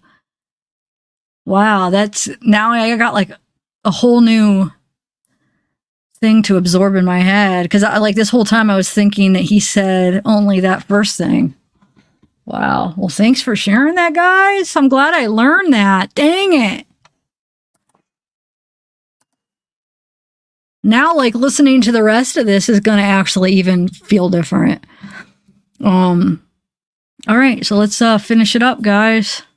We got the next interview starting. Let me take a sip of my coffee. It's all gone. I'm sad. All right, let's listen. Yeah, so basically, Click is saying he agrees of the people they said was responsible, which would be Patrick, Brad, and Elvis, and Johnny Messer.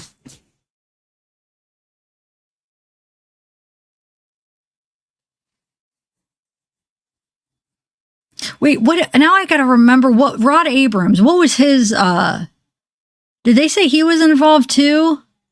What was his part? I know he was the guy that was giving Elvis the alibi, and then their alibis were, Rod said they were visiting somebody in Muncie, a sick friend, and Elvis said he was at home, so their alibis didn't even line up. But I forget if they said, was Rod, did they say Rod was actually involved too?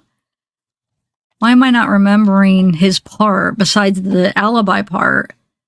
Anyway. Hey, C-Star.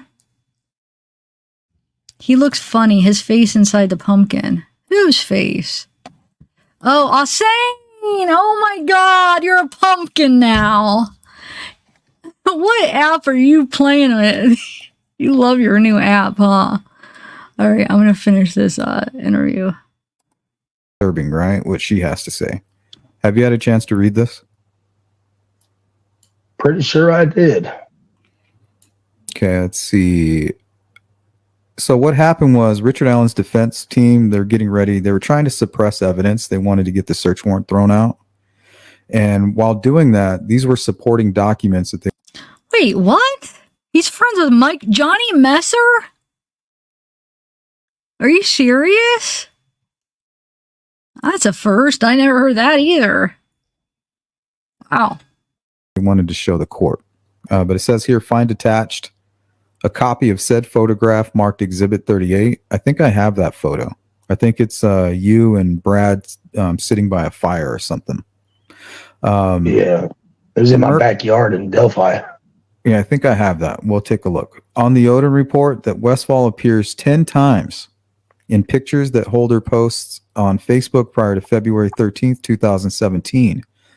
However, after February 13th, Westfall does not appear in any of Holder's posed photos.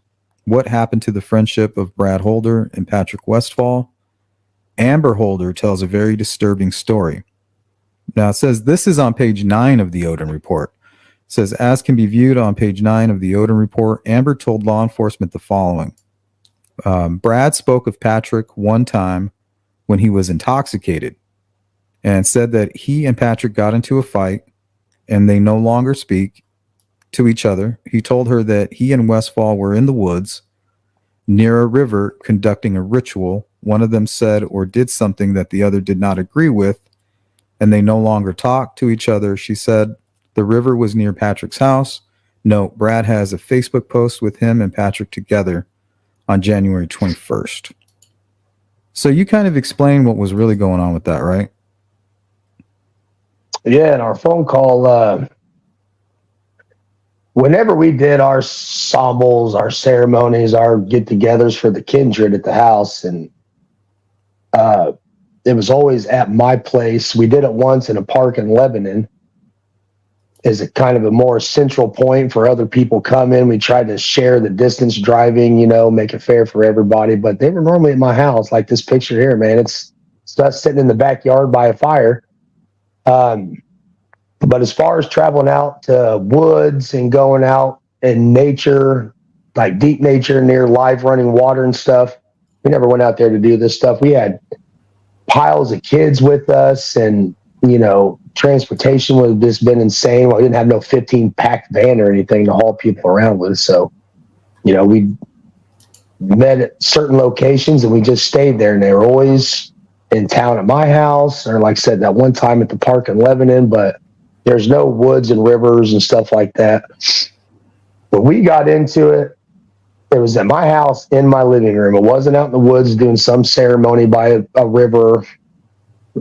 He was starting to be untruthful about a lot of stuff. I would hear stories from people about how, he would claim to save my life in Afghanistan on numerous occasions, diving on me in guard towers while rockets were flying through, just off the wall crap. And one day his boy texted one of my kids and said, well, we're running late today. We'll be there in a little bit. And it's because we're at church. And so from there, I confronted him at my house about the whole church issue, going to church and then coming to my house and playing Also True, and told him, man, you know, can't be in both worlds with me, dude. Pick one or the other. If you want to go and do the Abrahamic stuff, feel free. As long as it makes you a better person, go do that. If you want to be over here doing this with me, then do this with me, and, you know, we'll make it happen. And he's like, well, I guess I'll just go ahead and split then. And that was it. There was no fight, screaming, arguing, body slamming, anything like that. It was two dudes talking in my living room, and he went on his way, and I let him go on his way in peace. He never even came back to my house to collect a book bag and some leather working stuff, hole punches and twine to make, you know, things out of leather with, and never spoke to the man again. Not a phone call, Facebook, nothing.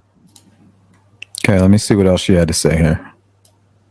Amber Holder tells a second and equally no, this is the real disturbing stuff she had to say about you. And it really kind of put some fear in me. Let's see. When interviewed the second time, Amber discussed another conversation that she had with Brad Holder. She had gone to Brad Holder's house to visit him while the children were upstairs, inquired about Patrick Westfall under the ruse that Amber's girlfriend had a date with Patrick. That is what it contained on page 10 of the Odin report. So it says here, Brad became very nervous and told her that she needed to stay away from Westfall or she would end up dead. She said that Brad told her Westfall and his crew, your crew, was responsible for the murders of the girls in Delphi and a fire that killed 2 girls. So they're trying to tie in the Delphi here. Of course, it's not 2 girls, it's 4 girls. I asked her if she knew of the fires in Florida that killed 4 girls, and she said she was not familiar with any fires that killed any children until Brad mentioned it today. She said Brad made...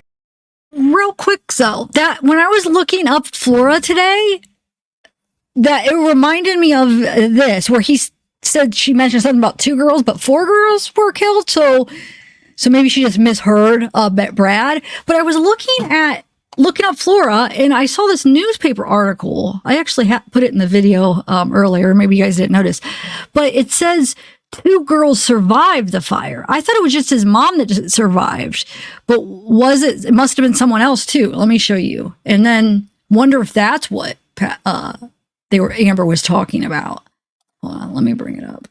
Let me find the picture right here. All right, right here.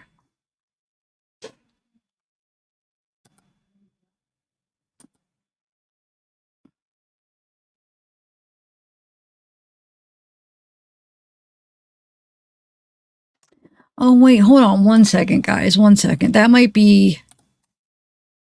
Hold on. Let me make sure something real quick.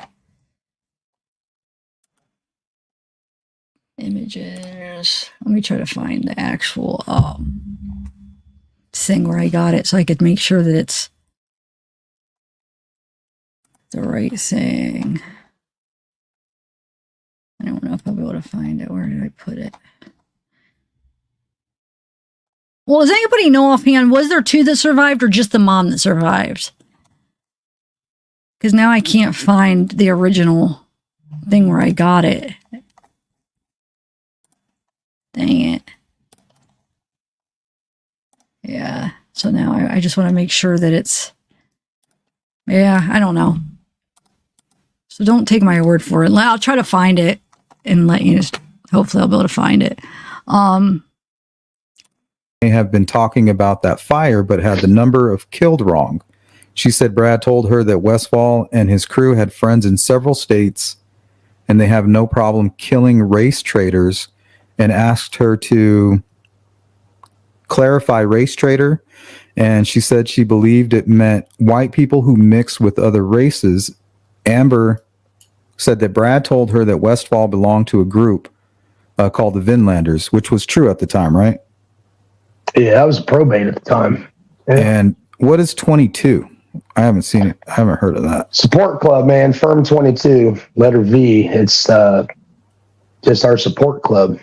Firm 22 was just supporters and people that would never be in the club, but still wanted to hang out and support and go so places and do things from the club.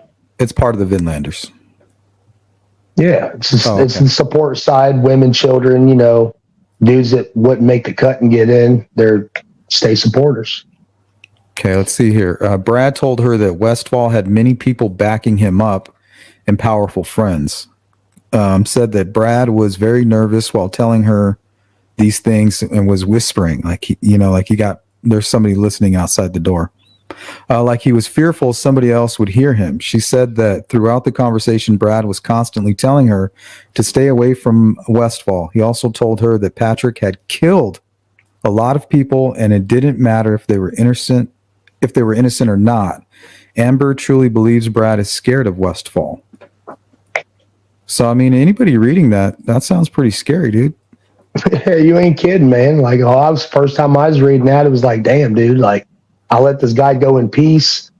Didn't cause no fuss about the way he was acting in my house and all the lies I was finding out about our trip over in Afghanistan together. And it kind of blew me away when I read that. I had no idea this whole time since the start of this stuff in Delphi, all the way up to the memorandum was released. I had no idea that man ever even made a statement about me, let alone this kind of a statement. Well, and that whole sitting in the room whispering like the walls are bugged and mic'd with. That's odd. This isn't proof. This isn't proof that Brad said it. This is her saying that Brad said it. So I get that, but I mean, and if she said it and that's the words out of his mouth and it was verified by polygraphs and stuff, I ain't going to say anything about what she said, but it just blows me away that Brad would even go and tell people about that. And why she was even asking about me to start with. I was never going to date any of her friends. Never even met the girl. Me and Brad were already on our ways apart when he was starting to get involved with her. I never even met the girl. And I think this is the end of page 10 and what Amber had to say. Prior to Amber leaving, she said that Brad told her, stay off Westfall's radar, and I can only protect you so much if you keep asking questions. He also told her that if Westfall found out that she was married to him, that she would be in danger. Brad also questioned her on why Westfall would be going on a date, that he was under the impression that Westfall was married or engaged to someone. You ain't wrong about that. I was with somebody. He knew it. Been together for a little bit of time at that point, you know what I mean? And it was serious enough. So. Okay, let's look at a couple other things here. So they mention you cutting runes. And I talked to a couple people who practice Norse paganism. They say that's a typical thing. Would you agree with that? Absolutely is. When you get your first hammer, like I know I'm wearing a metal one right now, but your first hammer and your first set of runes, you're kind of encouraged to make them yourself, put some thought and heart into the path into Ossetru. And we had taken the kids across the street to Canal Park in Delphi, and we're having all the little kids. We tried to find something to get the kids engaged and something for them to do. Hell, you got 10 plus kids bouncing around a small little house. You need to keep them occupied. So they all went out and found branches, at least a certain length, and tried to keep them as evenly across as we could, and cut them into disc form. And they would sit down and, carve runes into each disc and make their own first set and whatnot. And it was nothing maniacal or benign about the situation. So when you were cutting runes, you weren't cutting long sticks. You were cutting a thick little disc shapes, and then you were painting and carving onto the little discs. Yep, I took the stick and I cut it in a little disc, evenly spaced the best I could, for staying there with the little crappy plug-in porta saw there at my kitchen table, and had a big pile of them. And everybody, got their little chunk in front of them, and we sat there and we showed them, the Feywu rune and then the Uru's rune, and they were carving them in there and putting them in their little leather bags that they made, probably a little 5x5 bag or bigger, just to get all their little disc in there. And that was the activity for that day. Okay, so they kind of are painting a picture like you're doing runes, you're cutting sticks, and you're kind of making the rune shapes out of the sticks, but that's not what you're doing here. Let me put this up on the screen. I actually have a picture of table with the tablecloth, and it has like a little wooden piece of cypress wood in the middle, a couple horns laying next to it, and a little pile of these discs next to it. I kind of wish I had to send it to you beforehand because you could post that up on your screen too. But no, I was just cutting little wedges out of it. Once we got, the 24 disc for each kid, just toss the rest of the sticks out in the burn pile in the backyard and probably burn them later on that night because we always had a fire after we ate and done all of our stuff. There's a question here for you from Rescue All the Dogs. Says, Patrick, please clarify about Flora. You mentioned you thought it was a closed case. What made you think that? Because I never heard anything about it ever since. Once I moved out of the area, I never, and I'm not, even though I'm not big on watching news and sleuthing, I guess what you want to call it, getting on there and digging around online, I never really saw much about it on Facebook while I still had it or on the news channel. So I just figured it was a closed shut ordeal and the wheels kept spinning in life and everything moved on from it. Right, didn't know until it was brought up here that there was someone was going back into it and there was accelerants and it was deemed as arson. I found all of that here watching these videos on Sleuth's channel. We got a super chat here from Shane is asking, Pat, did you know anyone in the search party on the 13th or the 14th?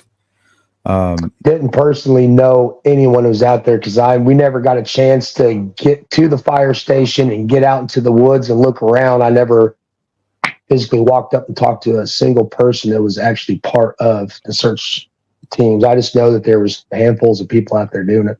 Okay, it also says here, Brad Holder videotaping someone that looks like Patrick Westfall, and we talked about this a little bit, using his finger to mark a tree in the ceremony at about the same height that the F tree was marked with Libby's blood, leaving the question of whether Patrick Westfall marked the F tree the same way that he marked the tree in Fort Wayne in the ceremony video. So they're basically accusing you of being responsible for leaving a signature at a crime scene in the victim's blood.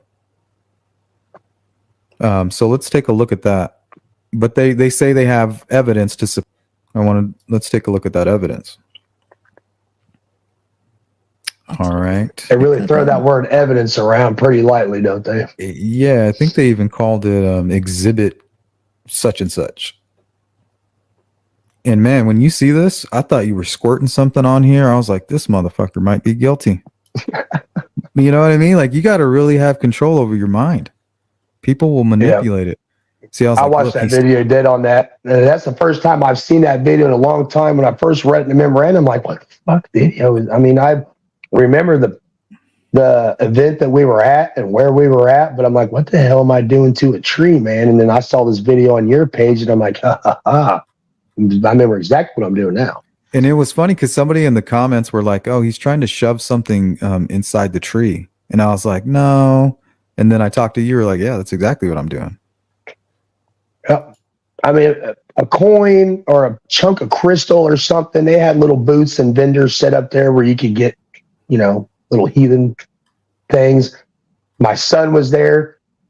You can see him walk up in this video, the little kid in the black outfit. That was my oldest boy. That's He's your boy? an 18-year-old now. Yeah. Okay. That's the one that the cops are questioning as I was walking out of the polygraph from taking that lie detector test. But trying to find a nice, perfect size gap in that bark to wedge something into, and I'm trying to get it up super high so somebody didn't just, this is a common park people go to in Fort Wayne. I didn't want someone to come across and be like, hey, I'll go ahead and take that home now. So I'm trying to get it up high, like high. Well, so what do you guys think? I think that that's what it looks like he is doing. I feel like I believe him on that. Don't you guys? Or what are you guys thinking? Because it doesn't look like he's painting anything on the tree. It does look like he has something in his hand and he's trying to wedge it somewhere. But what are you guys thinking about that? I'm going to go get another cup of coffee. So I'll just play this interview, but that's where I'll be going. But what do you guys think real quick? I believe him on that. And it's definitely like the defense said, 4 feet is the same level that the F on the tree of the from Delphi, from the murder scene. But he's definitely higher than 4 feet. So that was a little bit of a reach as far as the defense saying it was the same height. But like I said, I mean, even if you don't believe every single thing that they said in the memorandum and they maybe stretch some of it, some of the truth, if you believe the bigger picture and generally what they said, it's still enough to doubt Richard and to maybe look into these guys, right? So even if that's not accurate, it doesn't mean the rest is. Anyway, okay. According to what they said about the crime scene is that the signature left there on the tree, the F shape, was about 4 feet up. You're obviously taller. You're way higher than 4 feet at this point. Yeah, I'm upward of over 8.5 foot easily. I'm a pretty big dude, man. Yeah, and I think that also adds to like why people why you seem scary, dude. In all those photos, you're like towering over everybody. Oh yeah. Here's I'm a big dude, man. It's real easy to point your finger and be like monster. You know, I know what my background looks like. I honestly do, man. But, you know, as times change, so do people. And if somebody wants to work on themselves and be a better human, you know, that's all they can do. But when someone just looks at you and they're like, oh, fucking, that's Shrek right there. He's going to grind your bones to make his bread type crap. It's like, yeah, just go ahead and think what you want, bud, and just leave me be. But I did my size, my appearance, my voice, tatted up, all that stuff. I get it, man. It all compiles into a nice, big, scary image of the super monster. So, yeah, and I'm not here to say you're a good person at all, but I don't think you had anything to do with these murders. That's what's important to me. And dude, to find out, and I want to make it clear. I don't think I'm no angel either, dude. I know I'm an asshole. I know I'm rough around the edges. I'm not the most easiest guy to get along with, but I don't want to get along with everybody. I mean, if everybody likes you, then you're being fake as hell. So you got to have some people that don't like you in order to, you know, stay on the path of yourself and be as true to you as you can be. And I'm not everybody's cup of tea, dude. Really not. I only got 2 friends. That's it. 2. Did you ever frequent the bars in or around Delphi? Yeah. When I still drank, I'd go out to the bars to drink. You know, a lot of my drinking was at the house, but, you know, there's times that the old lady want to get dressed up and go out and paint the light fantastic. So we go out and go down to a joint called JC's, a few blocks away from the house. I mean, everything was in walking distance, and I'd go sit in the VFW because it was actually closer than the JC's place, and we go there and have a few beers. Play some pool. At JC's, that's Richard Allen would frequent there. From JC's? Yeah.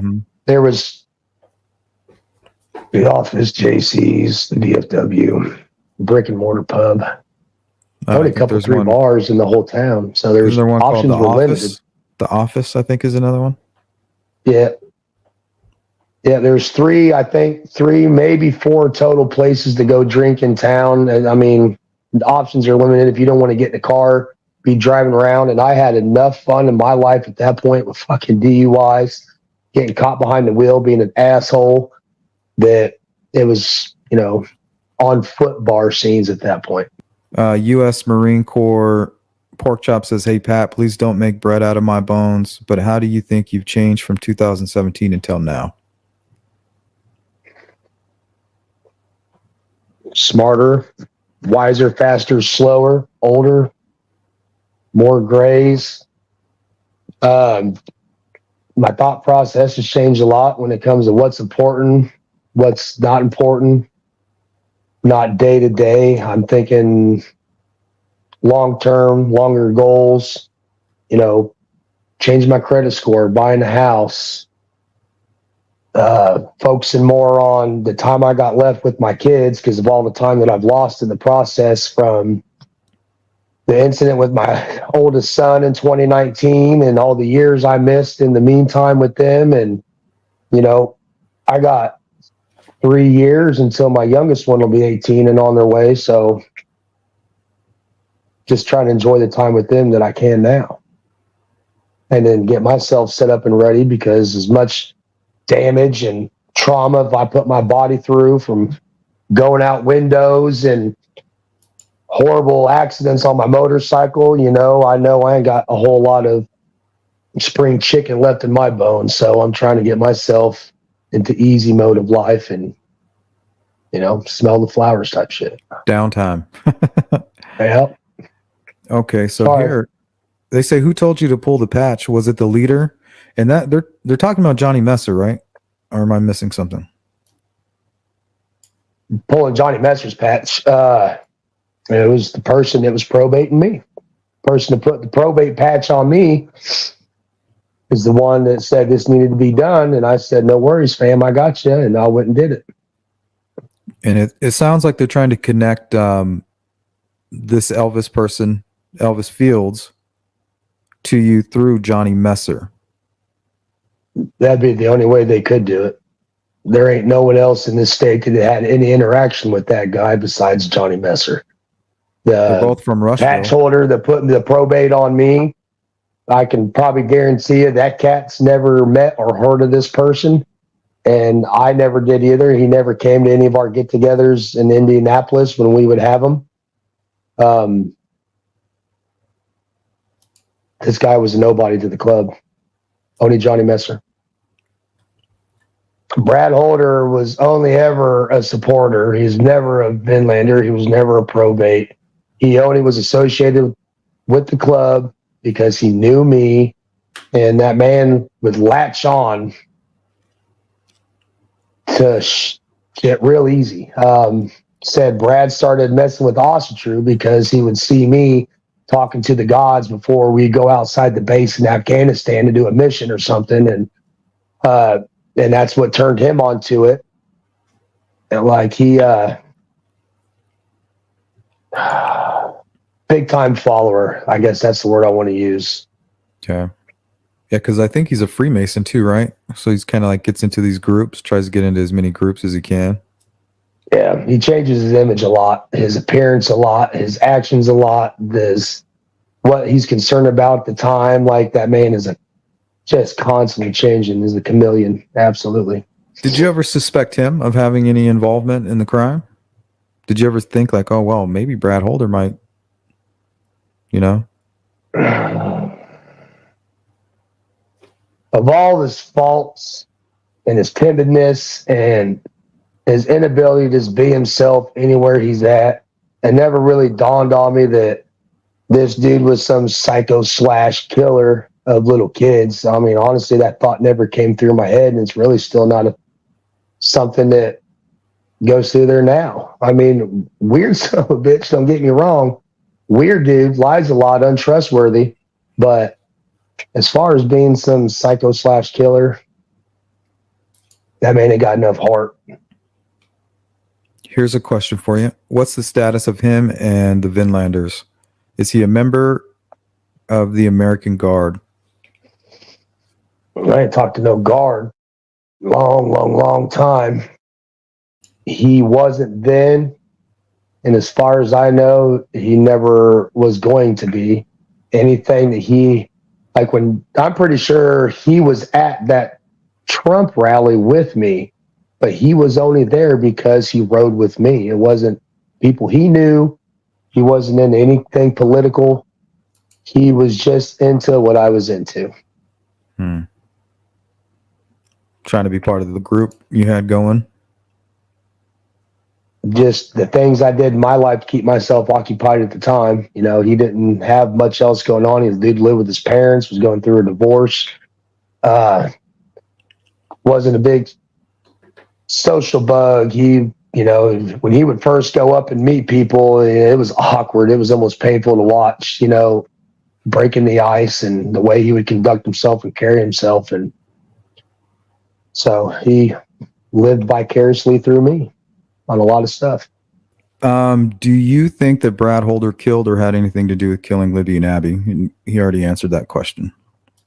Yeah, I know his boy was dating one of the girls, but I don't think they'd ever even met in person. From what I understood, it was just all online interaction from what I understood, but I can't remember at this point where I even heard it.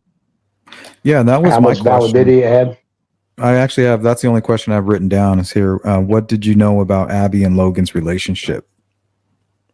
All online, teenage, small social skill type stuff. A lot of these kids can't talk. You know, you can be best friends online. I've watched my kids do it. They talk with somebody through text, and they're within 5 feet of them, and just they can't interact. They can't socialize. They can't do any of that stuff anymore. It's almost sad to watch, but I think it was all online talking and chatting.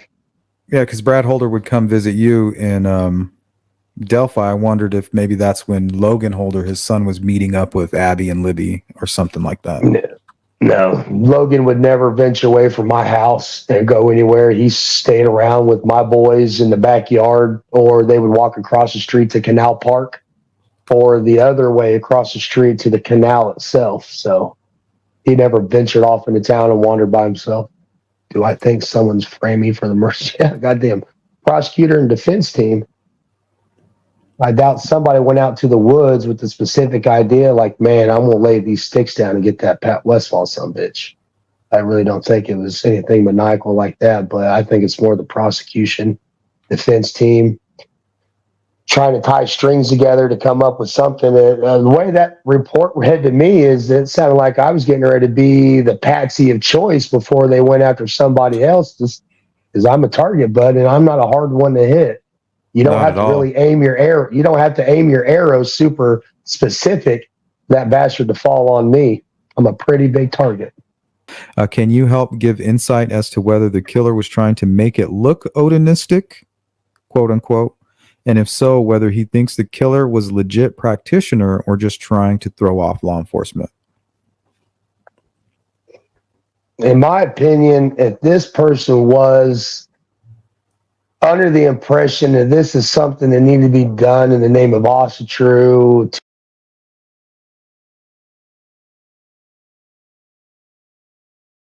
Sorry, I wanted to pause it. There's a couple of things I wanted to say, but I was downstairs. I wanted to point out just that heart comment was kind of weird because he said, and I'm sure, I think I know what he meant by it, but oh shoot, hold on a second. My earphones are, dang it. Okay, I got it. Okay, so, he said he doesn't have enough heart. So they're asking, oh, do you think Brad, has it in him to kill? And he says, no, I don't think so. He doesn't have enough heart. Like, wouldn't that be like, you don't have enough heart, so you need a bunch of heart to kill somebody? Wouldn't it be like you need no heart to kill somebody? Like, wouldn't it be like he has too much heart to kill somebody? So I took that. It's kind of weird because how is he viewing what it takes to kill somebody? You know what I'm saying? That's an odd way to look at it. Like, you have to have like the heart and the passion to want to kill. I mean, what? No, a killing like that, like a crime of passion, but a killing like that would involve a heartless person. You know what I'm saying? So that's kind of weird. And then, oh, balls. Well, I don't know. A heart. I don't know. Really? Balls would be more like guts, courage. Like heart is like passion. Like I would take it more like he's talking about passion. But anyway, like not.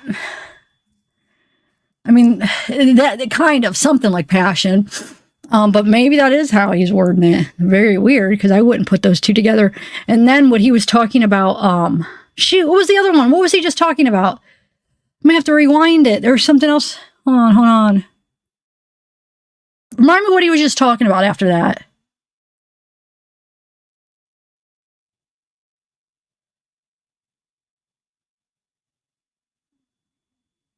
Hold on a second. I might have to rewind it because I wanted to comment about something else he said and I can't remember now. Hold on.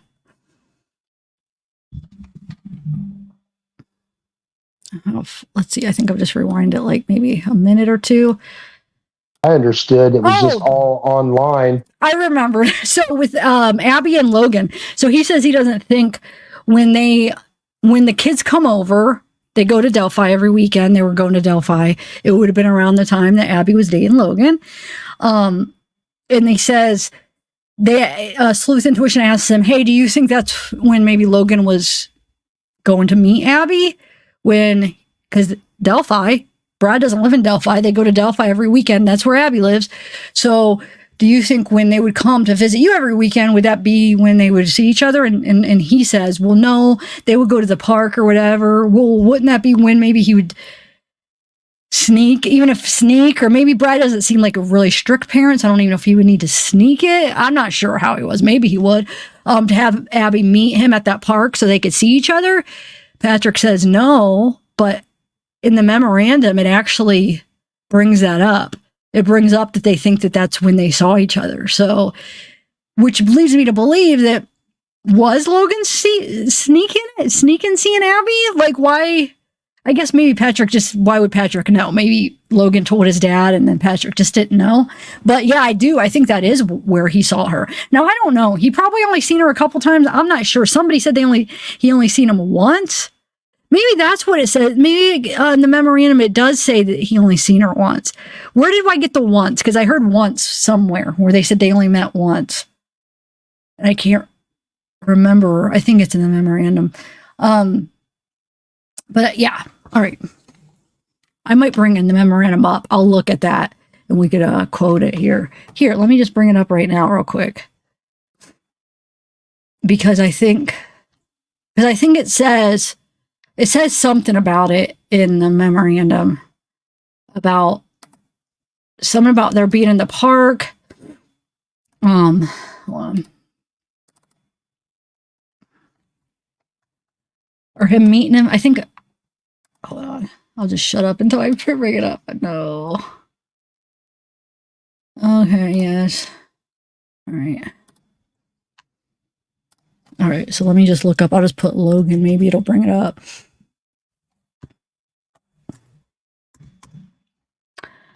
Okay, so Logan had been dating Abby. All right, let me share this and we'll just read this part. Oh, was that a hiccup? I get those weird half hiccups. I hate it. Okay, so it says, who is Brad Holder? He was a Odinite whose son Logan had been dating Abby. Okay, I guess it's not right here. Having somehow learned that Brad Holder's son Logan had dated Abby. Okay, hold on. Nope, it's not here. Hold on, just give me a minute. I know it says some more somewhere. Informed Purdy that Abby Williams had dated Holder's son Logan. Logan's dad was an Odinist named Brad. I swear there was something more in here about that. So it says Brad Holder's son was dating Abby at the time of the murders. Nobody denies this fact. Amber, for example, discusses this fact on page 9 of the Odin report. In the document, it is learned that Brad Holder details that he was usually in Delphi every weekend visiting his friend, Patrick Westfall, and attending Assature religious ceremonies at Patrick Westfall's house, usually on Sundays. Assature is interchangeable with Odinism. Patrick and Brad had been friends prior to the murders of Abby and Libby. In fact, Patrick and Brad were found and photographed together as late as January 21st. And then he doesn't appear after February 13th. Okay, so I guess it's not there. Father of Logan Holder, ex-boyfriend. Okay, I guess it's not there.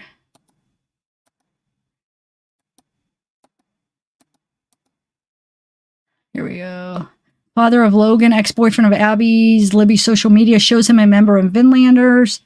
Posts of half-dozen women. All right. Here we go. I think this might be it. Yeah, right? Wait. He, Brad, stated that his son, Logan, 16 years old, was a friend of Abby. On Monday the 13th, Holder received a text from Delphi Police Department asking him, Holder, to call back.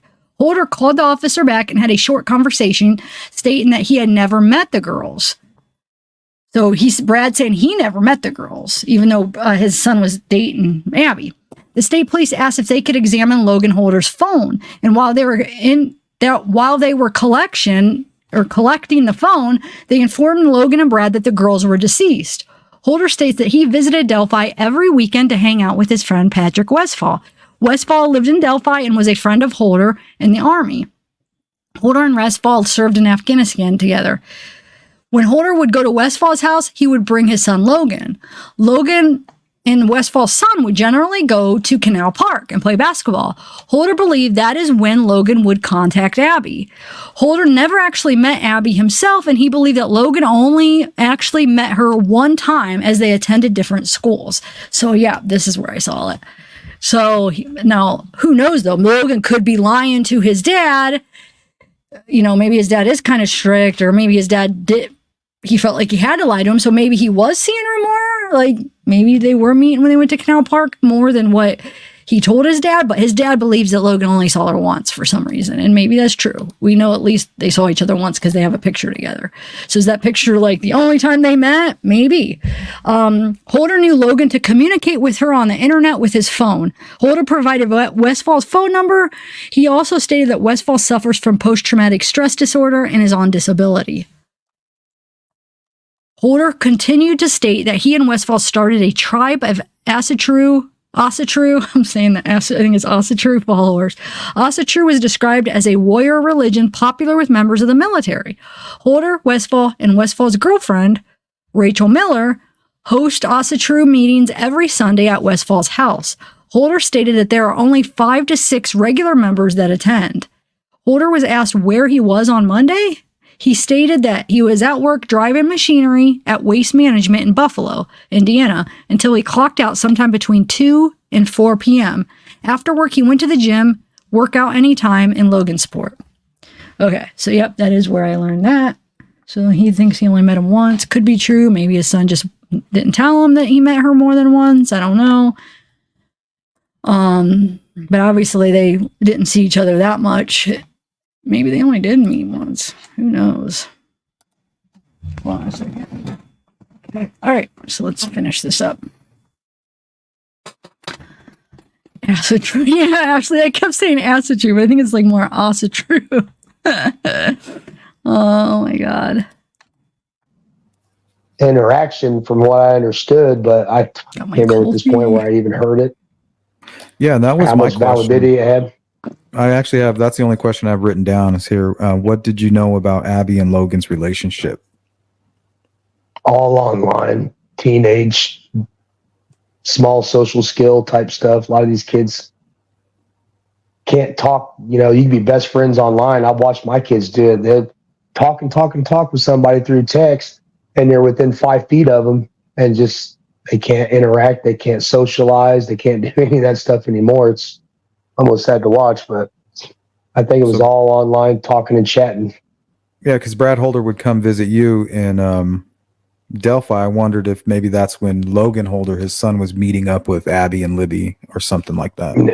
No, Logan would never venture away from my house and go anywhere. He's staying around with my boys in the backyard, or they would walk across the street to Canal Park, or the other way across the street to the canal itself. So he never ventured off into town and wandered by himself.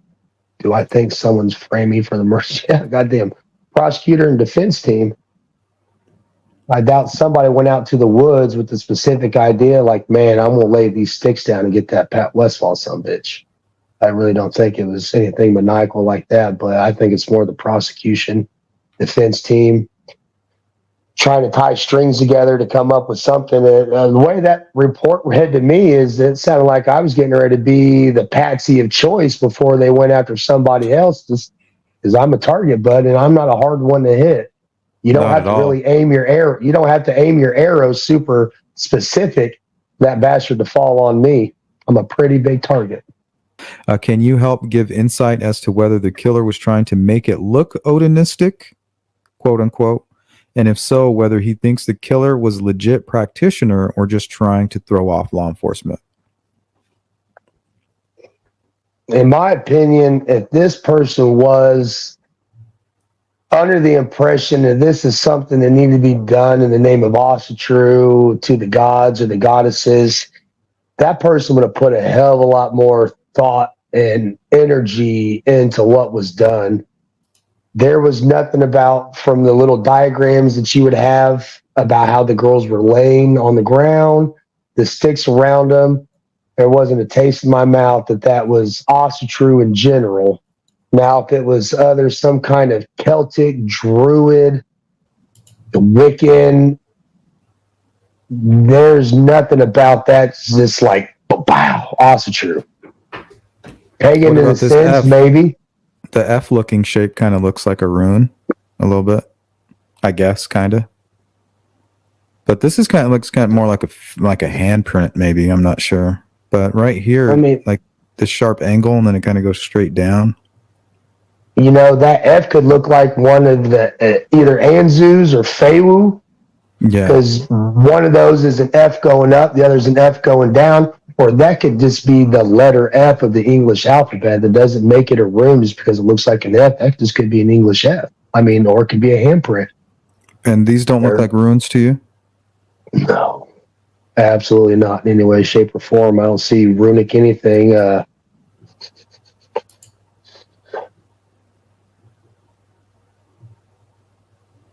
Upside down.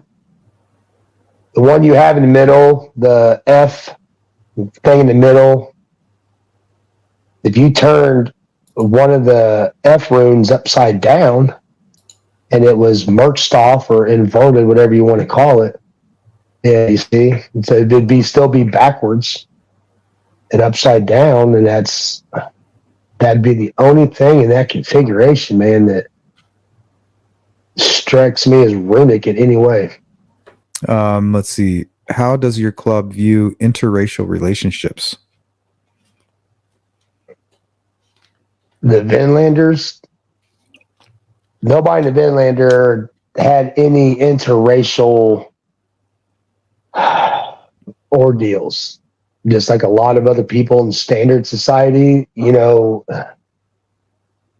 because somebody doesn't agree with it doesn't mean anything bad about them as a character or person. You know, there's tons of different kind of bears, but you don't see polar bears going out and being in relationships and breeding with black bears. You don't see red flying.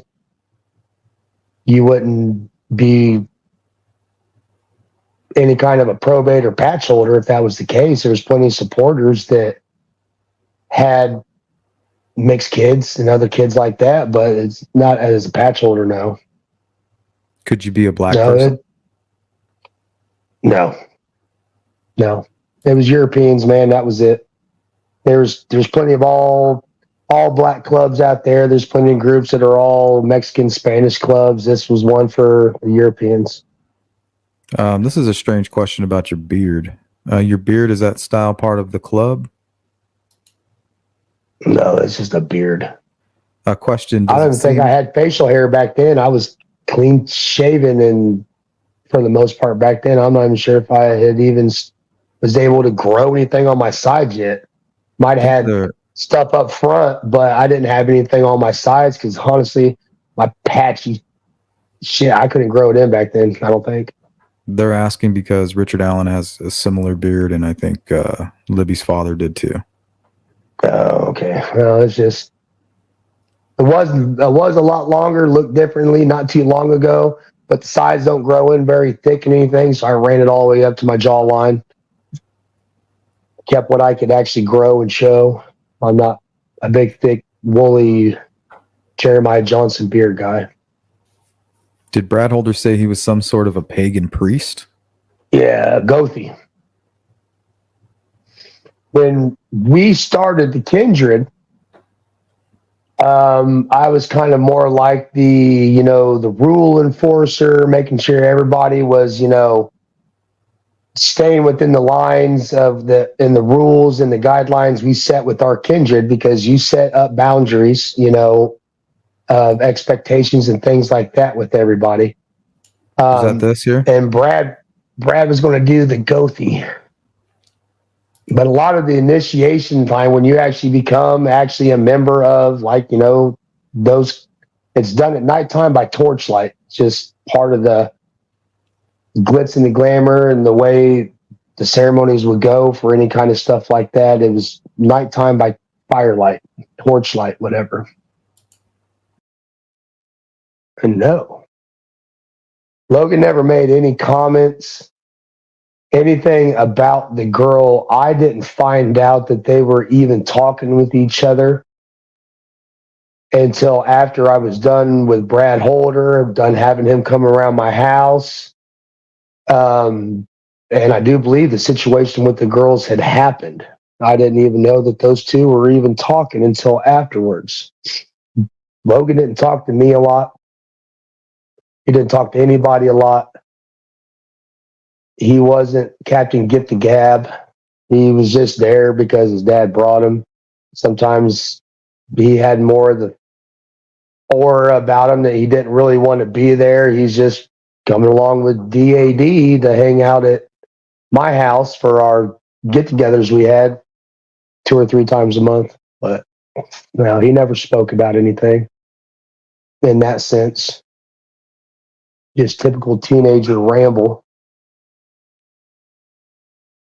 And if he said anything to my kids, they never mentioned anything to me about it, but I'll be more than happy to ask my son. Here, let me actually share that. Who's the one that sent me that email? The email about the Brad's comment. And I have seen that. You're right. Because I don't want to say your real name. But who sent it? I'm trying to see if you put your other name on there, but no, I don't see it. Like your man, this net's killing me. All right, let me share this. So, because he brought up the ghosty or whatever, so let's look at this. So this was what? So 8 days before the murder, Brad posts, "Today is a milestone in my life. I feel excited and upset at the same time. I will be stepping down as Gothi in Tribe of Gungnir's path. The gods are pushing me to be a traveling Gothi, to help people set up kindreds in Indiana. I feel this is lacking. Patrick Westfall will take over my responsibility as Gothi for Tribe of Gungnir's. I'm going to be having lots of meet and greets. It's time for Indiana. It's time, Indiana, for you to quit being a virtual heathen and start meeting people and starting kindreds and study groups."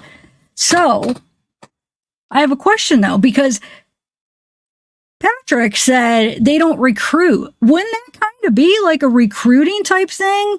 I mean, you're trying to set up kindreds. I mean, wouldn't you be trying to recruit people by doing that?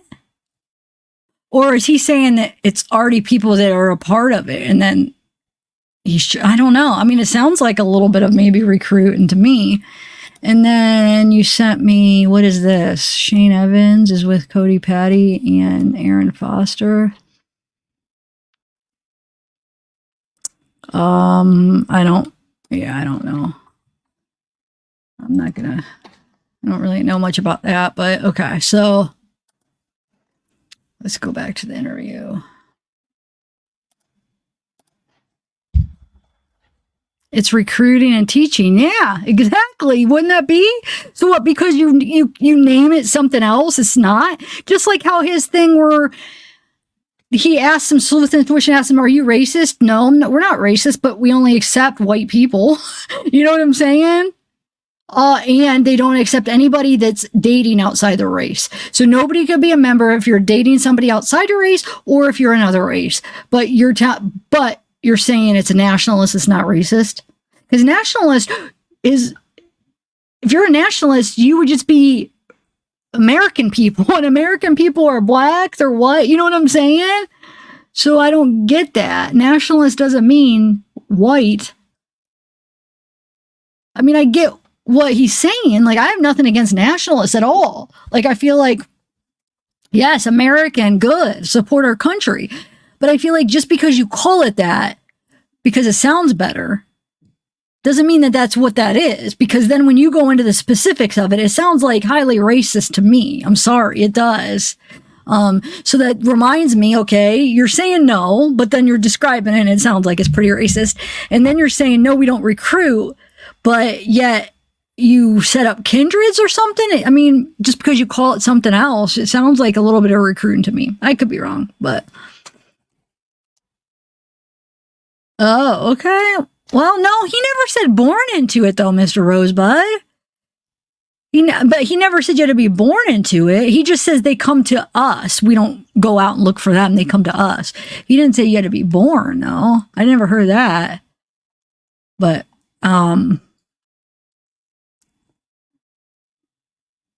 maybe. I don't know. I know, exactly. Actually, nationalists wouldn't be color. It wouldn't be only like one color. That's why, just because you say that, it doesn't mean that's what it is, because when you went and described it, you're describing it to be really racist. Now, not only, like, unless if he's like viewing it, well, we don't, and I don't know, I'm sure that's not true across all of inlanders, but if, the people he knows, if he's thinking, oh, because we don't go out attacking any different races. But if you seclude yourself and say, if you, segregate, we only accept this, you're not, nope, you can't be a member, you can't be a member, that's still racist too. But I don't believe that there's not some Finlanders that are violent and that take action into it. I feel like there would be a lot of people that take it a different way and do, and I can't be sure that Patrick isn't one of those. I mean, I don't know.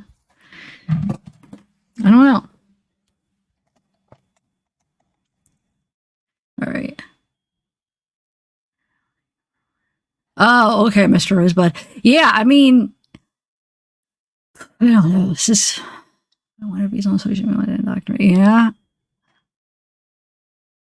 Yeah, that's what I'm saying. Like, he'll say one thing and it sounds, it sounds like, oh, he's like so, ooh, like the way he says it. But then if you listen to what he's saying, if you really listen to what he's saying, it's like, wait, that's not what you're saying. I mean, you just said that, but when you're saying that is not true then. You know what I'm saying? So, yeah.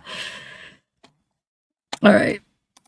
When one of them gets home from work and the other one comes home tomorrow from his girlfriend's house, I'll ask and try to find Regis Moncton. I'll try to find your name in the comments if this question's in there, and I'll answer that, but I'll let you know I really will. Here's one from Dark Arts by Adrian. Patrick, who do you think killed Abby and Libby?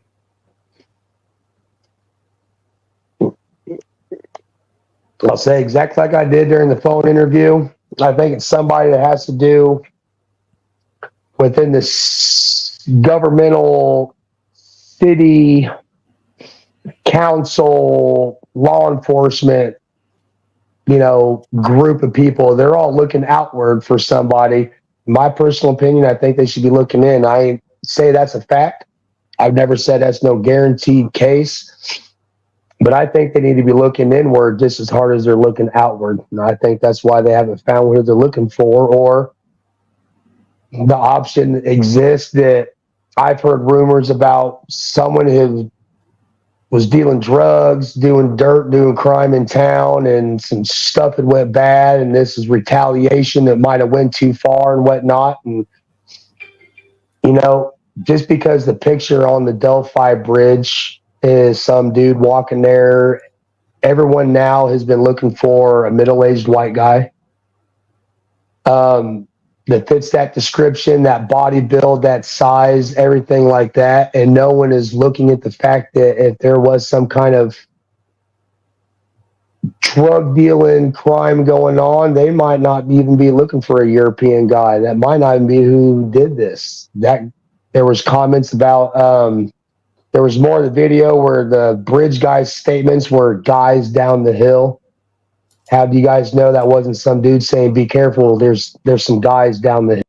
Did you just catch what he said? I didn't catch that the first two times. Well, I watched it once. Oh, I watched it twice, these interviews. Plus, I edited. So as I'm editing these clips together, I'm watching it over and over and didn't catch it until this time. Did you hear what he just said?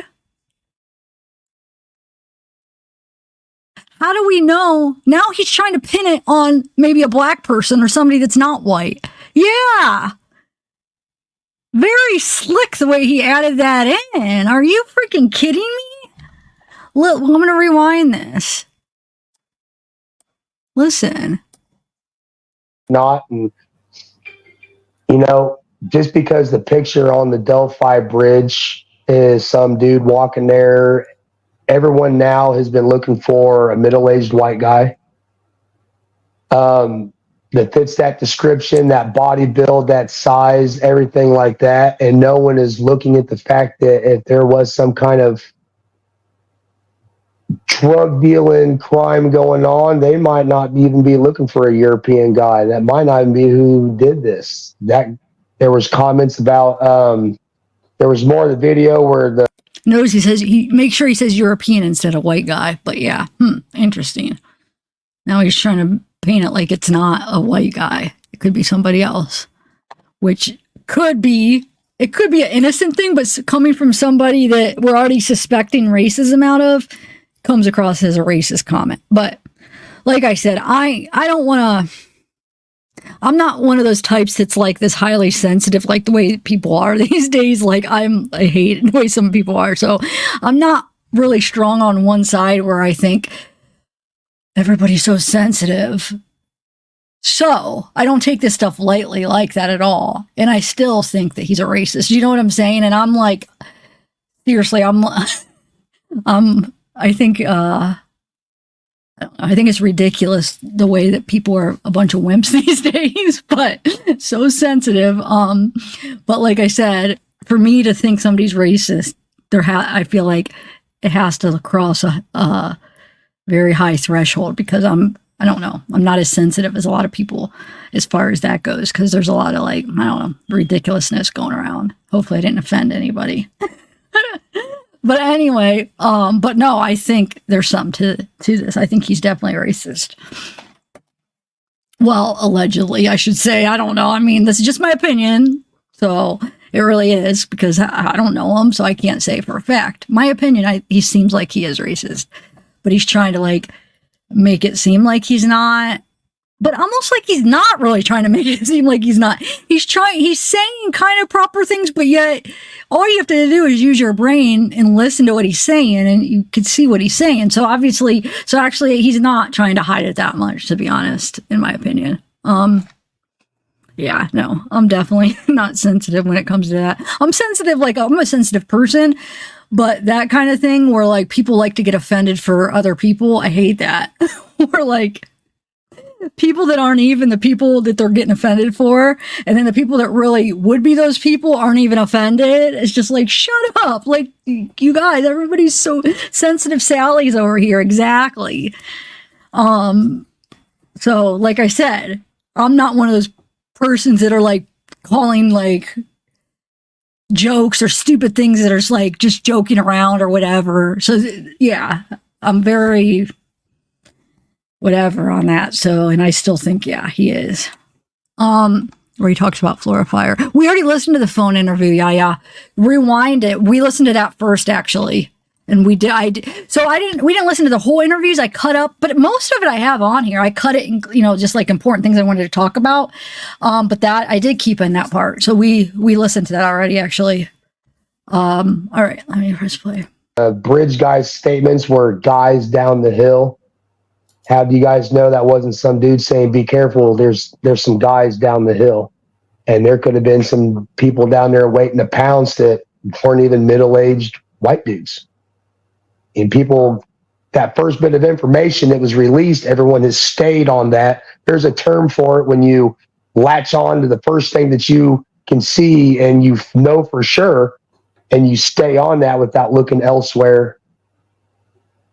I don't know. One more for Pat. Do you think if this is an Odinist, it is one of the Loki worshippers? Thank you. Not even no Rokers, as I called them, even though someone on here wanted to just completely argue that that's not ever physically possible because they hold the one and only book of what can and can't happen with Ossitru, apparently. I don't even know of any time where a Roker, the Lokians, ever had anything that's like kill people, sacrifice people. It ain't part of Osseter, man. There's no. I think that's more of like people watch Vikings TV show and they're like latching onto that kind of shit. I know there was ceremonies back in ancient times where, you know, the nine sheep, 9 cows, 9 pigs, 9 humans. From what I understand, that did happen. But in hundreds of years, there's not no human sacrifices, even with the Rokers when it comes to Ossetru. And not even the Odinist, the prison issue Ossetru guys that it's not even anything that is part of their belief of it. Really, really never heard that. Human sacrifice, maybe a chicken. In the memorandum, they try to talk about human sacrifice in Norse paganism, and they talk a little bit about this. I think this is even referred to as an exhibit that they want to bring into the courtroom, a painting by Brad Holder. And it looks like those discs things you were referring to are down here. So apparently they're trying to tie this and the girl's possibly being strung up by some type of... Oh, you'll be able to see what this guy, I think towards the end, I zoom out and stuff. So you'll be able to see the guy that's interviewing him, what he looks like. Sorry, I just kind of like zoomed it in and cropped it because sometimes I added other stuff and I just thought it'd be important just to, you know, focus on him, his body language and what. So but there are a couple parts at the end where you get to see his name's Sleuth Intuition. He's got a channel. I never even heard of him until these interviews, but it looks like he's been around for a few years. A rope or something. And they're saying this might be what happened. Yeah. First time I saw this, the first thing and the only thing that came into my mind was Odin hanging himself from the tree of the 9 realms, and so he could drink from one of the wells at the bottom that were, you know, to get the power of the runes, to learn the magic of the runes, so it could be something they passed around to everybody else, kind of like the who was it, the god that gave fire to man and was cast out of paradise for Prometheus or some shit. I can't remember, but same concept. Hung himself, injured himself, gave up his eye, the drink of knowledge. That's what I thought this was. I didn't associate with anything. And, you know, that's a rune that Brad liked a lot. That's a rune that Brad liked a lot. But that's not the angle that the F on that tree would be anyway. Let me pull that back up. So you said there's 2 different. You got the one with the angled downward and then angled upward. Yes, sir. There's Anzus and Feiwu. There's 2 different ones. One is the letter F, and even low, it looks like an F. The other one looks like an F, but it's actually the letter A. So, at least as far as... Well, let me show you though. The one thing that Jennifer, she sent me, I went over on one of my lives, but let me just, in case if some of you guys didn't get to see this, the hanged man is like so similar to Abby. Look. You can't even deny that. Wait, where does she have them where she puts them next to each other? Hold on a second.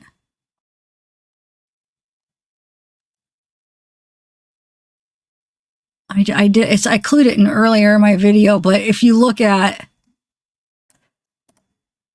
this, not only the hands, the horns, and the leg. Horns, can you see? Let me make this bigger. I want this to go bigger. Oh, because you do it over here. Horns, arms, leg. Exactly like Abby's. Okay? Legs, the horns, legs, right? Arms are like that too. Now, even Libby's is just like the magician. Look. I mean, it might not mean anything, but it's pretty interesting. Got her arm up. Now, he's holding a candle, but they said Libby's hand looks like it's like, you know, going to hold the tree, holding something, arm down. I mean, looks, I don't know. could be nothing, but the Abby one is really convincing. But yeah. So no, I think I see how people got to that. And the hangman is somewhat similar just because the leg and they're talking about. And I think another thing is because they brought up the Abby not having any blood. So where did the blood go? I don't know. I don't know if I necessarily believe all that. I mean, I think it's a possibility, but I'm not like strongly leaning that they drained her blood and kept it. But I mean, it's a possibility. I would have to see all the crime scene footage to see, is there really no blood anywhere? Because is it behind her? Like, because maybe if they killed, like, let's say they sliced her neck and they cut her when she was laying down, the blood would be like going this way. You know what I'm saying? It wouldn't be all over her clothes like that. So I don't know. But I guess another option people were considering, did they hang her from a tree and so she didn't get blood all down her on their front, like all over her clothes and stuff. I'm not sure, but I definitely see a resemblance to this right here. The hanged man and the magician. The hangman. I mean, you got the horns, the leg, and the arms. And then you have, even this looks somewhat like Libby. And then how Jennifer even went as far as to add, which could, I mean, this would be somebody really putting in some like time and thinking this out, but who freaking knows? So she even did the 12 plus 1 is 13, February 13th. I mean, I know it's reaching, that somebody would go that far into it, but sometimes they do.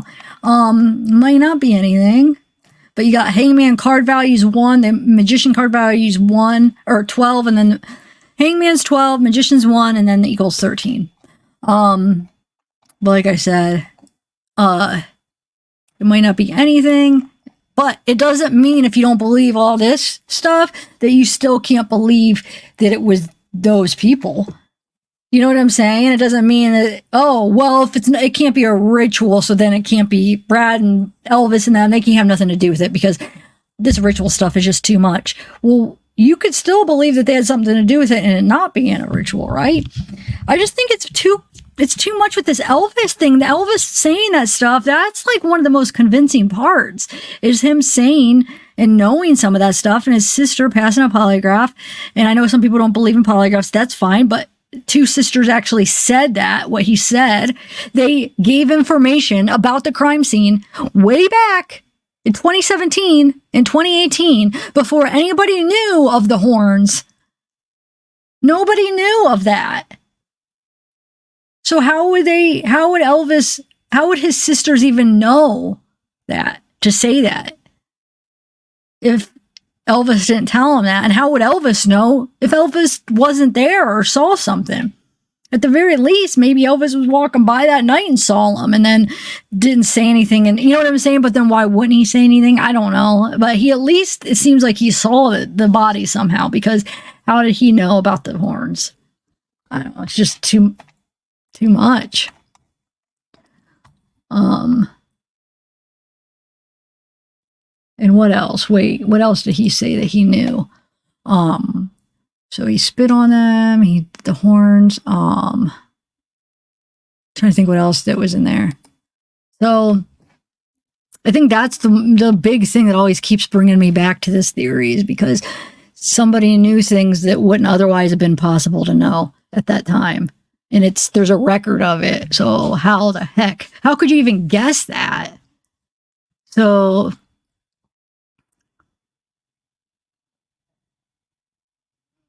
but it doesn't matter if you don't believe in polygraphs. Besides that, you had 2 sisters that said something in 2018, 2017 that they would have no way to know that information unless if somebody knew. Bottom line, so polygraph or not, how did they know that? you know? And polygraphs are, yeah, they're not acceptable in court, but they gosh darn are freaking hold a ton of weight in investigations. And nobody's going to argue. I mean, nobody's going to even convince me otherwise. I've studied too many cases, and polygraphs mean so much to these investigators. They'll clear people over them. They'll suspect people over them. So yeah, I know they're not admissible, and there is faults just like to anything else. And that's, you know, there's a lot of things that could give false positives, false, you know, say you're lying when you're not, and there's things that could alter that stuff. So they're not admissible, but it doesn't mean that they're not important, because they must be, because they use them. Really, really important in investigations. When they're included in investigations, they freaking are everything, I feel like, as far as how they view where to go with it. So they must be somewhat important. But I know there could be, with anything, there could be things that screw up, that, you know what I'm saying? That it's even, there's a lot of things that could have mistakes. Nothing's like 100%, really. Even DNA, even cell phone things, like everything could have like little things that could be wrong. You know what I'm saying? But polygraphs probably have more, and it's probably why they aren't admissible. But still, people are definitely dying. Yeah, and then what about all the deaths? Well, I mean, what the heck? How many people would have to die for this? It's ridiculous. And then we were just talking about this earlier. Why did they go after 6 years of freaking? Because Alan was arrested and it was 2022, right? October. I remember it was October. Yeah, it would have been last October. So it's 2022. So, well, no, I'm just going by this year. Yeah, but he just took his polygraph. Patrick took the polygraph in 23. So, because it was just August. So 6 years. They wait 6 years to go and then bring them back in to take their polygraph, because they were aware the whole Odinism thing, right? There's just shady stuff going on. I'm sorry. I don't know why yet, but I don't know why. Like, I know why, but I don't know why. You know, like, what is the bigger thing? Like, what's the whole main purpose? Where did it start? Did it just snowball effect, or something like, oh, we're going to hide this? And then it just like, oh, well, because we hid this, we have to cover this up. And it ended up turning into this huge cover up because of one thing? Or is it like this big thing that they're trying to hide? I don't know. So this big thing, is it just as simple as the whole elections, and they wanted to hurry up and get an arrest for this? So they prematurely, and maybe with some planting evidence, who knows, arrested Alan with that bullet. I'm still not convinced that something wasn't fishy about that, but they arrested him, so then they had something before the elections. Could it just be? No, I think it goes deeper than that, because it started before that, I feel like. So I don't know, but I think that's a part of it. All right, let me continue this. My knowledge serves me, so there's two different ones of those. I can't really see where the shit on that one.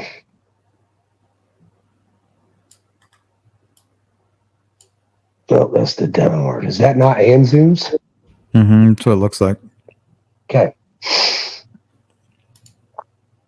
So, I don't know why Brad drew that, what his thought process was behind it, but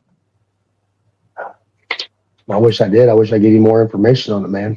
I really do.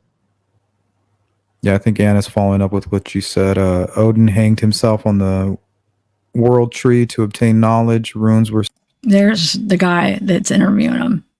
They kind of look similar. They have that same, like, look. I feel like whatever they might... Don't they? They look like they could be the same. Huh. Yeah. Anyway.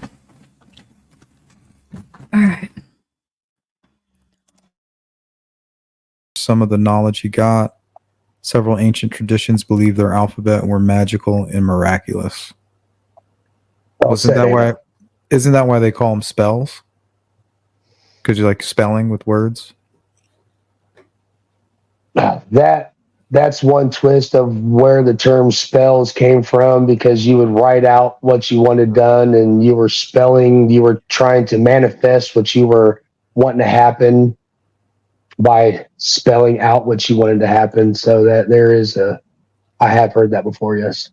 If this is Odin, or what you think it might be, what is the obsession that some people have with horrorcore music bands that come through here, i.e. Hollywood, Underdead, Boondocks? Oh my God, I need to reread that.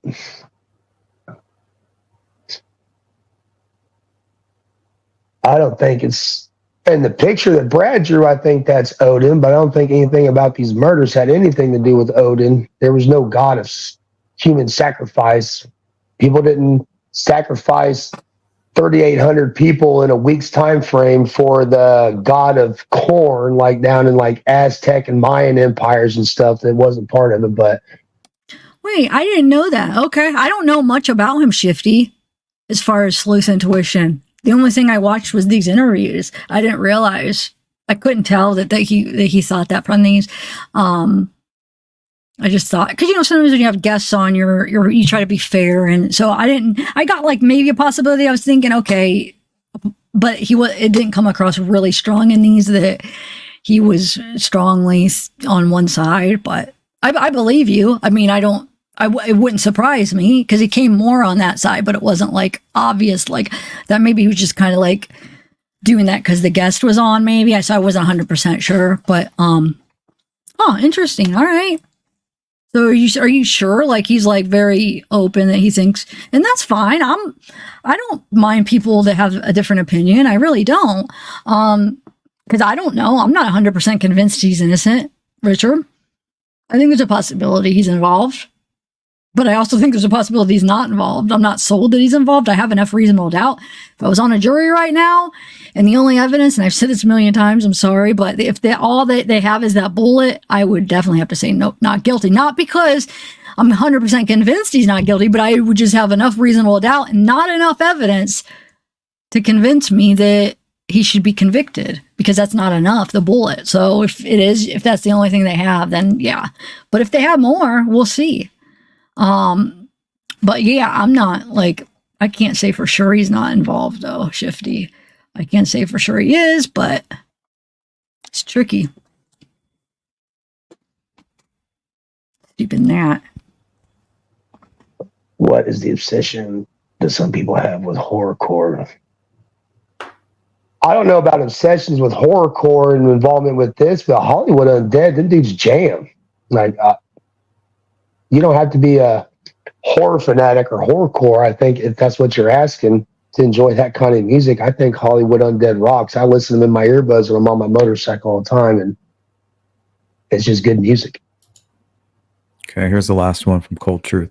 Pat, have you seen the other image Brad supposedly had on his Facebook that the defense wrote about in the memorandum? I think she's referring to, it was an image of two young girls who were laying down and they had sticks laid over them, and the defense is trying to say that it was very similar to the crime scene.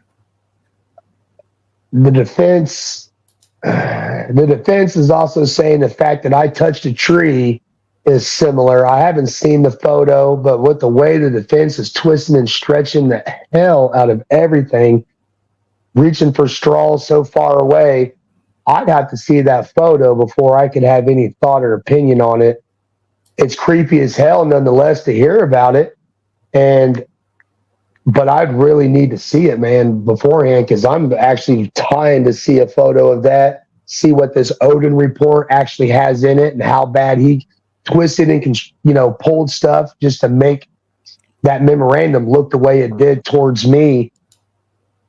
It's creepy as hell that drawing was there. And if it's anything close to what the defense is saying, that is some creepy shit. Right. And it definitely should be looked into. There ain't no joke about it, because if that man had something to do with this.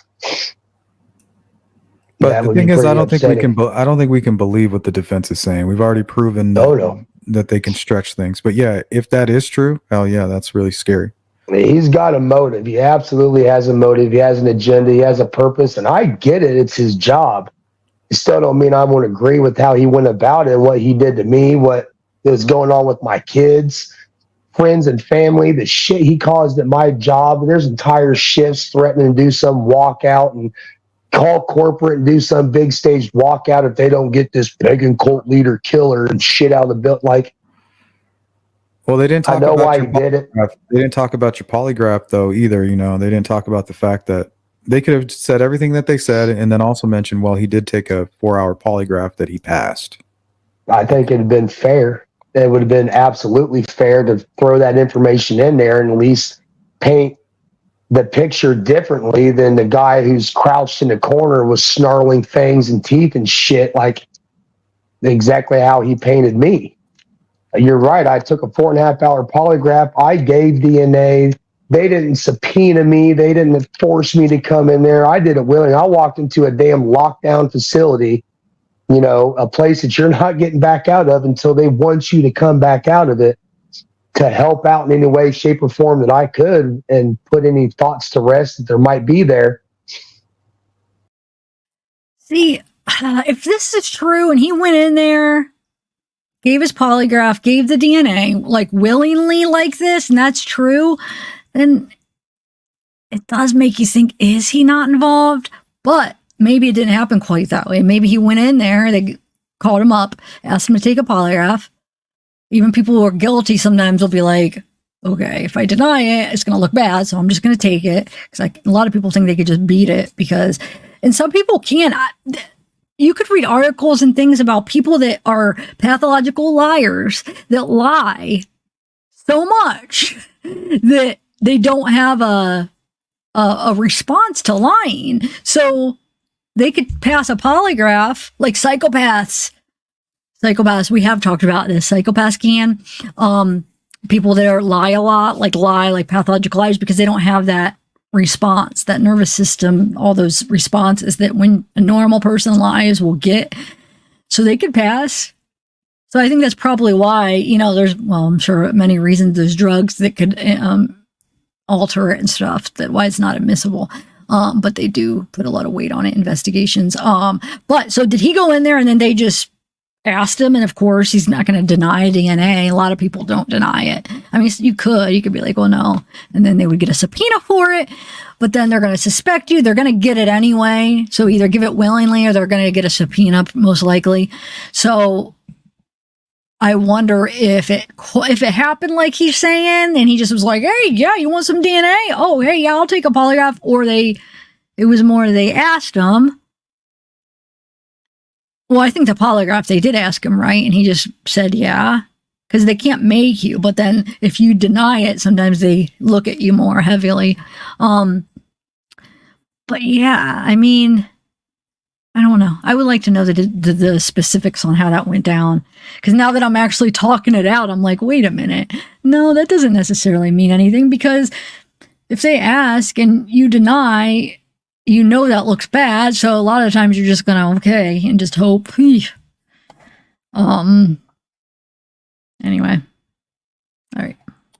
Just to turn around and have that stuff left out, I don't know if the state police didn't tell that guy or put it in the original report or how it went, but dude, there was at least a month that had went by since that polygraph happened. I would bet a little bit of money, if I was a gambling man, that the defense team did know that polygraph existed and chose to leave it out intentionally. And that's what they're accusing the prosecution of doing, is leaving out information. But remember, they're not in an actual trial. They want to put you through a trial on social media, is what they're doing. Yep. Sway public opinion. It's witness tampering, evidence tampering. I mean, that's some serious level shit. And I hope foot to ass on all of them that are involved in it, because it's caused a lot of problems. It don't matter what I say, what I do. This image is stuck there now. It's going to hover above my kid's head now.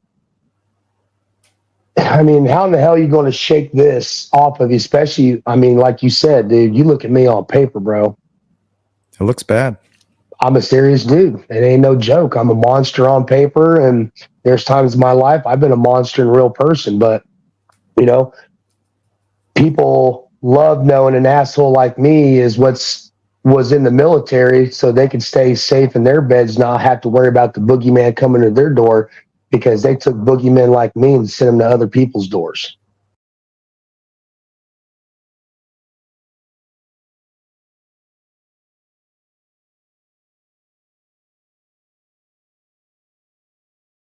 Hold on one second, guys. Okay. So yeah, what did you guys think? Do you believe him, or what's your overall opinion on him? Hold on, let me do a poll real quick. You guys all had seen, I know I did a live on this, my last live that I did on Delphi, but all the documents that came out in the last couple days with the judge and all that. Have you guys seen all those? Does anybody want to go over any of them? I know that video didn't get very many views, so is there anybody that hasn't seen it that would like to see? I want to see if there's any, is there any new ones out? Actually, let me see if there's anything out that came out in the last 2 days. Hold on one second. Let me do a poll, and then I'm going to just do a quick search to see if there's anything else. Because if there is, we could go through it. But have you guys seen the ones where Rosie's trying to get her kicked off the case, where the judge says that to remove the documents, to remove those reports that Rosie wrote, and to basically say they were included in an error and take them out of the case files, which is a bunch of crap. Like, that wasn't an error. Like, how are you going to remove a part of the case? Like, that's a part of it now. You know what I'm saying? And she's like, tells hey, remove that and take it out of the case files and just say it was done in error. Like, what is wrong? And so wait, somebody was saying in here that somebody takes takes her side. Okay. First of all, that's wrong right there. Second of all, what she did to those lawyers is horrible. And how she comes out and lies. She says, surprise of events here. Oh my God, this was just, I can't even think of the word. Sometimes I can't even think of like the most common words that I'm trying to think of. Like, basically it came by surprise. Like, she wasn't expecting an unexpected turn of events. Oh my God, they withdrew. They withdrew. Liar. You freaking threatened them. You threatened to embarrass them if they didn't withdraw. And then Rosie's like, no, I don't want to withdraw. He never made a formal withdrawal. And she's trying to say, no, you already withdrew. You're off. So all those documents, now I'm just summing them up and putting them in like layman's terms. But no, if you guys want me to read some of them, they're really short. Has anybody not seen them? Oh, wait, the Franks motion. Yeah, wait. What did she do with that? I remember reading something about the Franks motion. Hold on. As far as what she did she remove it? She might have. Let me look. Oh, and then when we were on that live, the last live a couple days ago, where I was just searching. I did a short on it today because I thought it was interesting. I just took the clip from my live where I was just actually trying to see if the new William Labrato is the new appointed lawyer. I was trying to see if he was friends with what's the other one? The other new lawyer. I forget his last name. It begins with an S. I feel like his last name, Bob something. But I was trying to see if they were friends on Facebook, and then I was like, let's just see if he's friends. Let's just see if William's friends with Francis. Now, William is the lawyer that got suspended for 2 weeks. We don't know why. I don't know if is anybody found out? I'm going to do a search. But supposedly he got suspended for 2 weeks. When was it, last year or whatever? For doing something. And then they let him come back, but he had to there are certain things he had to follow or whatever. But she's friends with him on Facebook. Francis Gold, the judge, is friends with William. I don't know if she might be even friends with the other ones, but so William has his friends public. Fran doesn't have her friends public, and the other Bob, the other lawyer, he doesn't have his friends public. They're private. So I can't check since Bob and Fran both have private. They're both private. I don't know if they're friends. She probably is friends with him too. She's friends with William, and these are the two appointed lawyers that she appointed to Richard Allen's case. Okay? A public employee and nobody knows why. Yeah. All right, hold on one second. All right, I had to check to see something. Okay, so let's see here.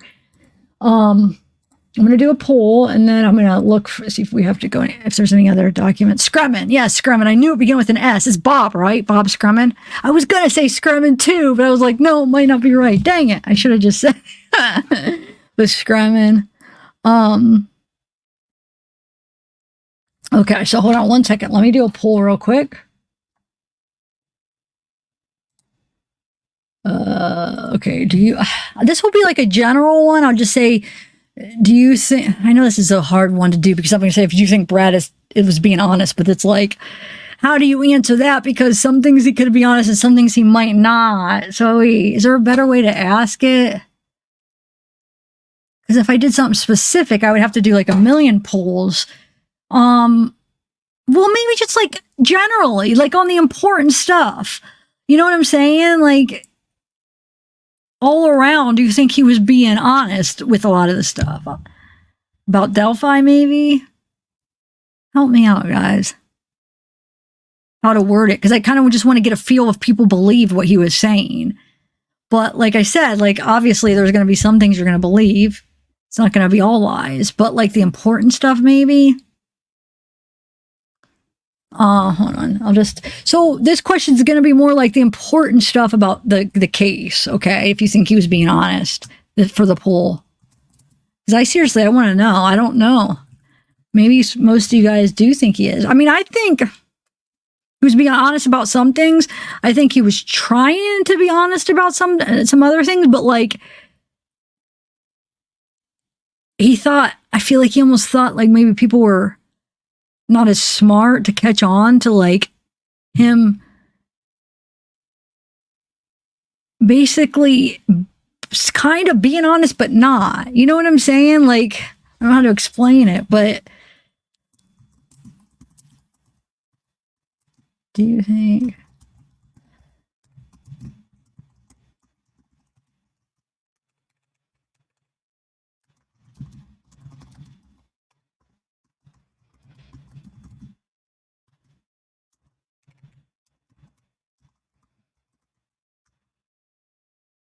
Dang it. I also want to do if you think he's involved. I'll do the honest thing first, and then we'll do another one.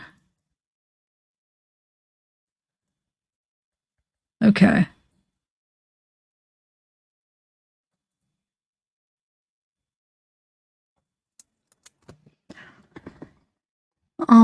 Do more than just yes or no. Maybe put in I ate a potato as an answer to.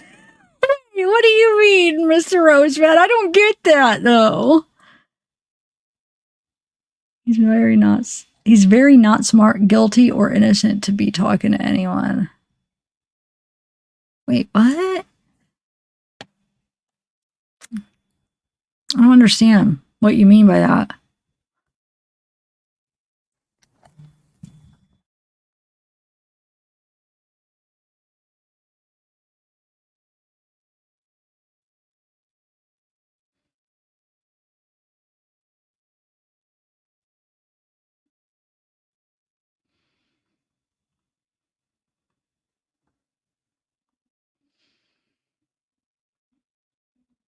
Hold on one second.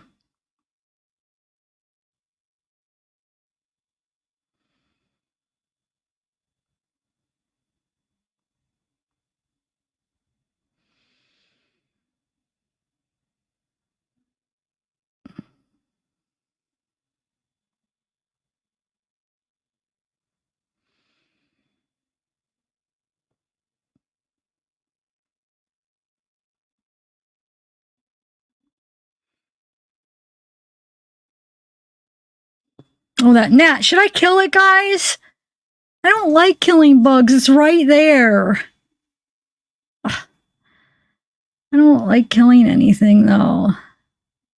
Dang, it's bugging me, but it's like, I kill it and no more bugging, but I kill it and then it's dead. I just don't know if I should. I hate killing things. Okay, hold on 1 second, guys. Hold on.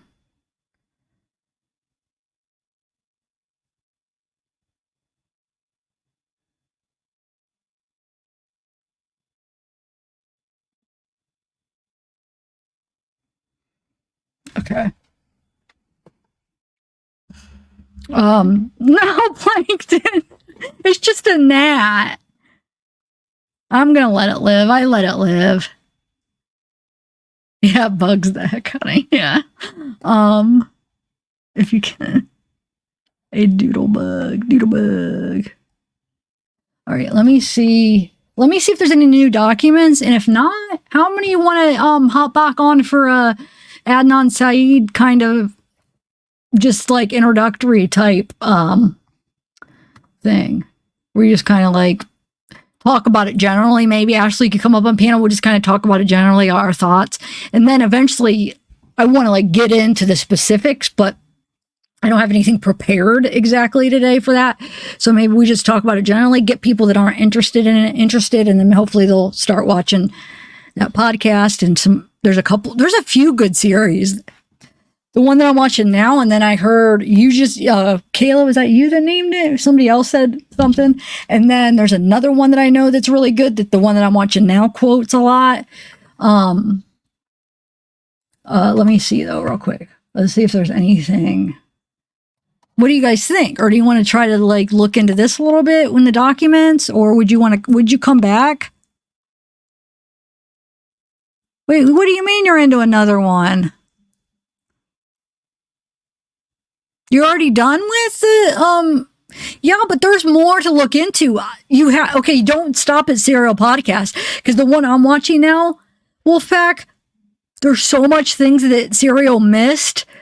Like, there's so much, and I don't blame her, because this case there's so many things to go through, but there's so many things that you'll learn after that it's like, it changes like a lot of what you thought you knew. Oh, okay. Oh, I see what you're saying. I was going to say, wait, because there's so much I want you to, after you guys are done with Serial, I will tell you about the other one that I'm watching now.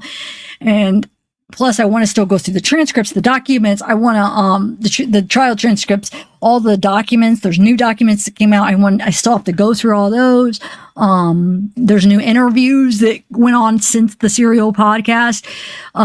So there's just like, there's a lot. Like, I feel like I could learn about this case for like a year, because there's so much stuff to go through. So yeah, I know. Okay, hold on 1 second though. Let me see if there's anything real quick. And if not, I'll do another. We'll just start a new one. And Ashley, do you want to come up now or no? Would you, or anybody else too, want to come up and just chat about it kind of generally? Ashley, are you down or no? Actually, maybe let's just do that.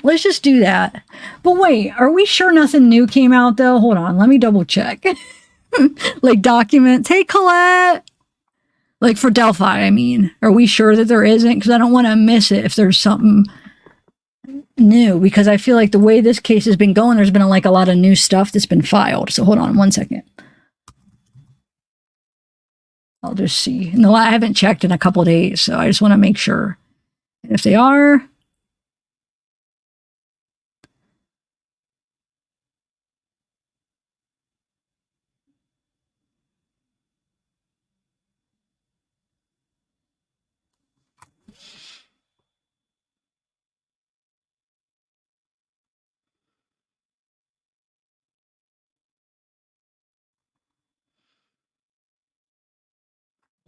okay. All right, Ashley. Okay, let me just check on these documents, and then I'll just hurry up and throw together like a thumbnail, just real quick, and we'll just restart, because I already snacked a little bit. I might need to snack more, during this. But hold on, though. Let me just make sure there's nothing new. Give me 1 minute. With Delphi, I mean. Make us Patronus, I didn't get to say hi to you. How are you? Have you watched the serial? Do you know the Adnan case? Are you going to be able to take part in? Like I said, you guys, this is just going to be general because I don't have, I want to prepare like stuff and I don't have anything prepared for it. So I actually, we just talk, and as maybe we're talking, I'll try to like, I'll bring up some couple things maybe because I don't even have like pictures or any. I mean, I think I have some pictures, but they're not. I could find them, but you know what I'm saying. I want to have stuff all. But yeah, we'll just talk, and if you're up here, I'll be able to like search and like bring up stuff. Okay,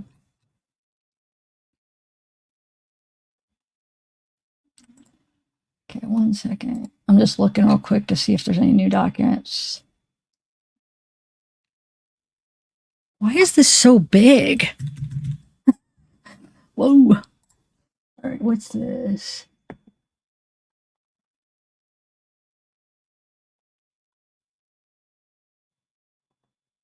Whoa.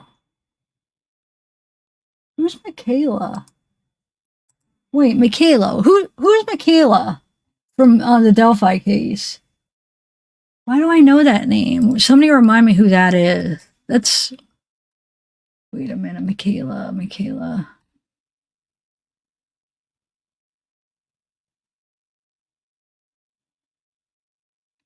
Yeah, stricken from the record. That's how she said. So his motion to remove her, she wants that stricken from the record.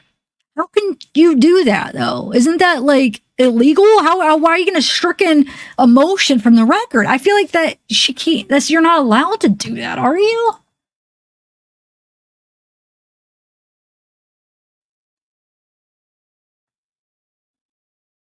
Oh, somebody else already brought up the whole Fran thing, but I think I was one that. Oh, I might not have been the first to find it. That was like what 3 days ago that we saw that, but I see now people are saying it now.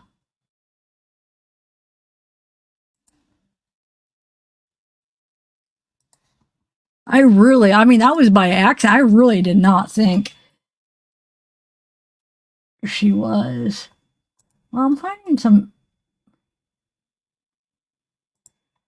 interesting post actually that I might have to go through. I might wait to like us to go through them because I don't know. I'll have to figure out who's who.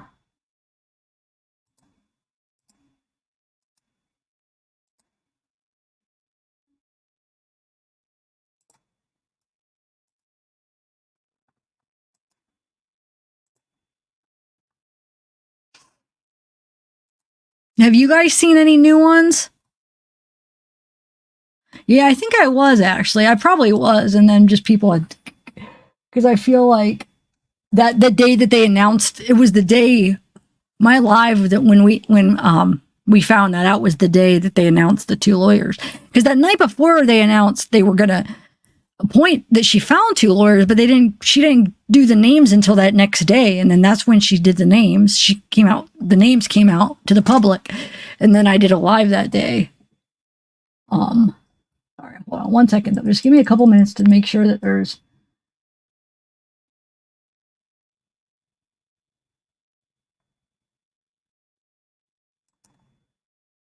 a what date is this?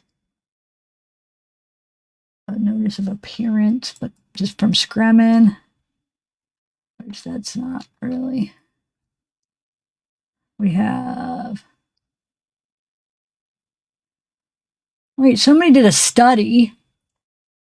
There's a study that they said they find some Indiana public defenders are paid $5 per hour after overhead costs. Is that true? Dang. That's what that one person said, that interview. She said it would be, anybody that's going to take on this case is going to be so expensive. And I was wondering what she meant, because I'm thinking, well, wait, they would get paid because they're public, the public defenders, they work for the state, right?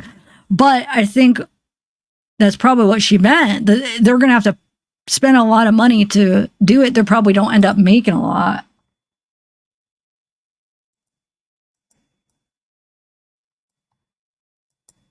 Well, what's this?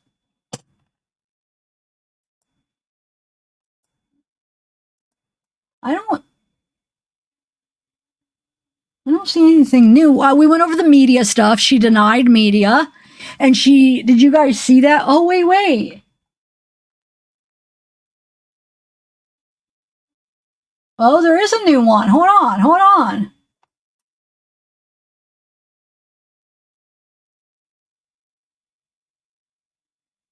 Yeah, look, hold on. You guys don't, well, people already left. I wish people would just wait for a minute. You know? This is hold on, you guys. There is a new document I haven't read yet. You guys might have seen it. I didn't know. Hold on one second. Because it's from the 27th, but it wasn't one of the ones that I had seen that day for some reason. Just give me 1 minute. I just want to see if there's any more.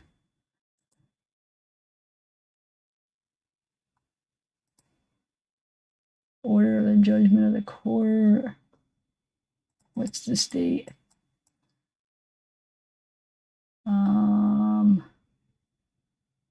Pleadings may be revolved. Okay, we went through that.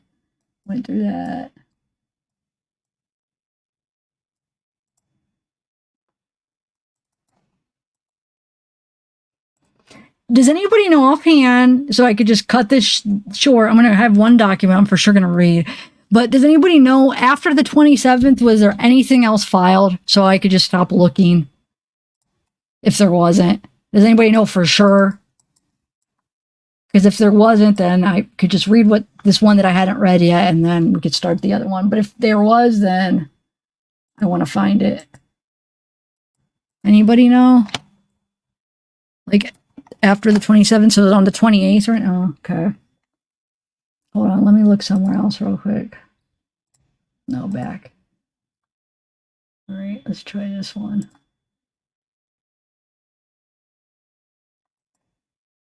I feel like everybody's leaving, and then by the time I get it all together, nobody will be here.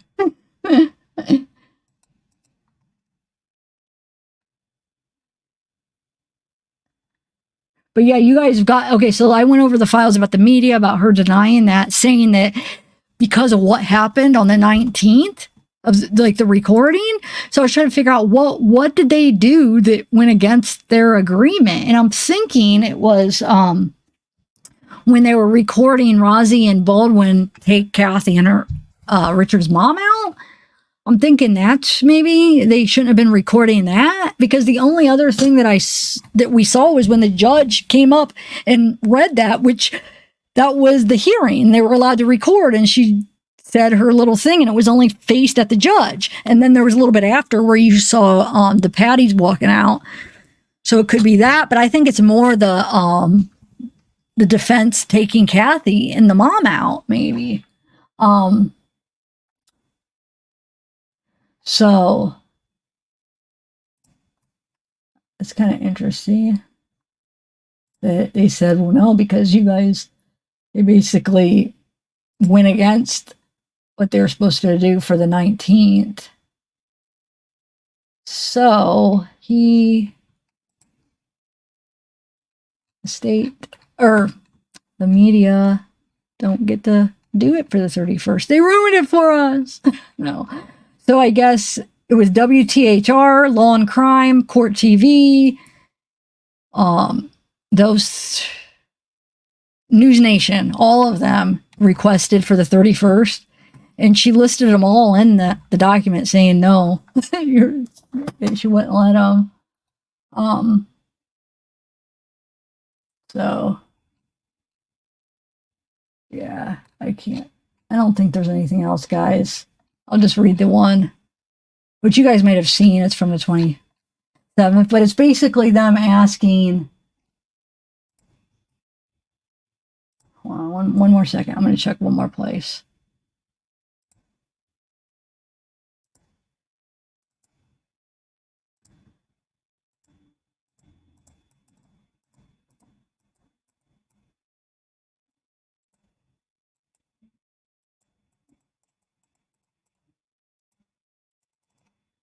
I don't know. All right, I'll just read this one and then we'll move on.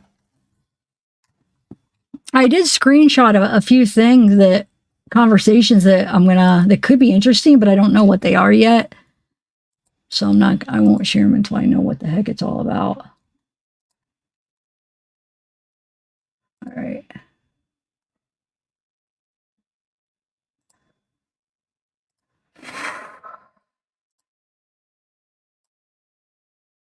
Let me just share my screen.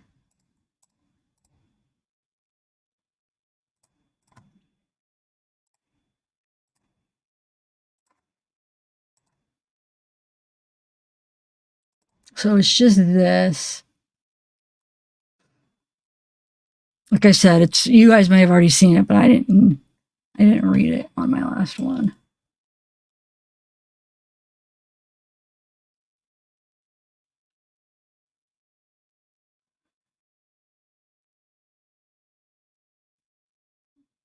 Hold on one second.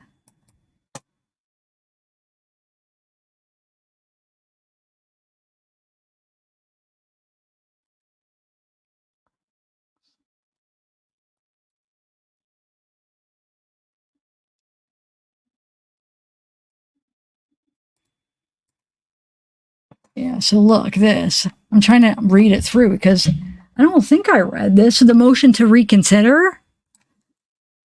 So let me see. Counsel for Andrew J. Baldwin and moves the court to reconsider the erroneous order to the clerk of Carroll County and the removal of appointed counsel without the opportunity to be heard.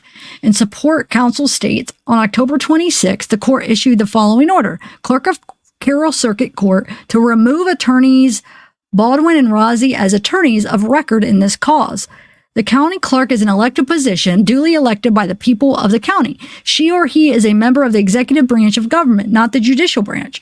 Part of the clerk's responsibilities is to maintain a complete and accurate record of court filings. Exactly. No judge has the authority to oversee the clerk or order the clerk to alter the record of court filings. A judge may order sealings of filings only if she complies with access to court records rules, which Judge Gall has not. On October 19th, Judge Gall obtained and coerced an involuntary oral motion of Mr. Baldwin. The withdrawal is a nullity and invalid as nullity. I never heard of that word. I mean, I know what it means, obviously, but I never knew that. Anyway, and invalid as not in compliance with Rule 3.8 of the Indiana trial procedure. Mr. Baldwin has never filed a written motion to withdraw and will not do so. By operation of trial rules, he remains counsel of record.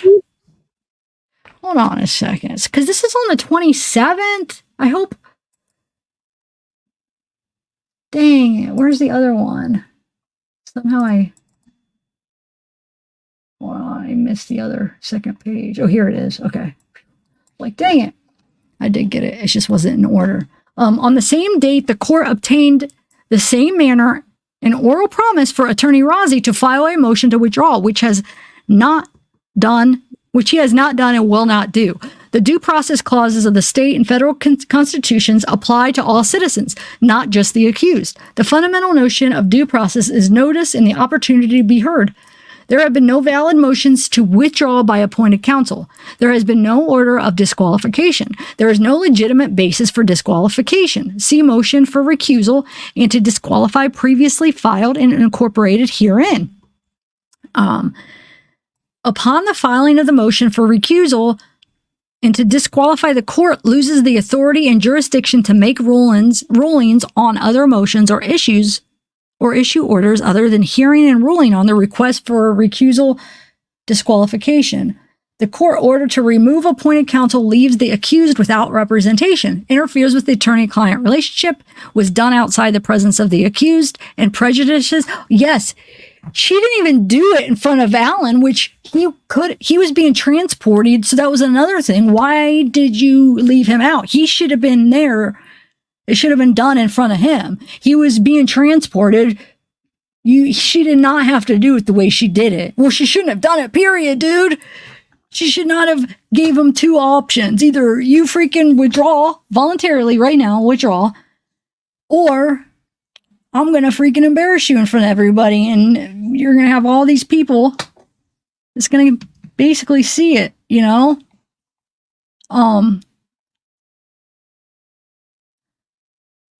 We already, this is his substantial right to effective counsel. Hold on, I want to see though, because this was written, this is Hennessy, this is Baldwin's lawyer, remember? So this was written on the 27th. I want to see, because I think that one is a response to this. Let me see. Remember that one where she says, hold on, I'll show you what I'm talking about. I want to see if it's dated after the 27th or if it was before that. Yeah, this is 27th at 3:24. Let's remember that. Now let me see something. So 10:27 at 3:24. Now let me see what the other one was. Hold on, let me find it over here. All right. Okay, so we have, yeah, here, look. Oh, this is the 27th too, and this doesn't say a time. Shoot, so I don't know, but here's that one. Right here, where it says, court notes filings by former attorney Razi on October 25th and takes no action. Attorney Razi withdrew from this matter on October 19th and is no longer counsel of record. These filings, therefore, are ordered stricken from the record. Clerk of court ordered to remove the pleadings from electronic case file and the chronological case summary as being filed in error. So that was for the her. So I don't know. It's messed up. Either way you look at it. Here's that media denial where where all these people request for the 31st hearing. You have WTHR, News Nation, Law and Crime Court TV, and then she says right here, this is what I was talking about. The court has received requests for media coverage of the October 31st, 9 a.m. hearing from the following media outlets, and it names all the ones we were talking about. And it says, in the light of the unauthorized filming and broadcasting of pre-hearing activities in the courtroom on October 19th, the court denies these requests in full. So pre-hearing, so it would be them taking Kathy out, because the other one of the Patties, they were walking out. That was after the hearing. So that's what it was. Them taking Kathy and Richard's mom. Remember, I actually I think I did a short of that where they go and they take them back. So that's what she's talking about.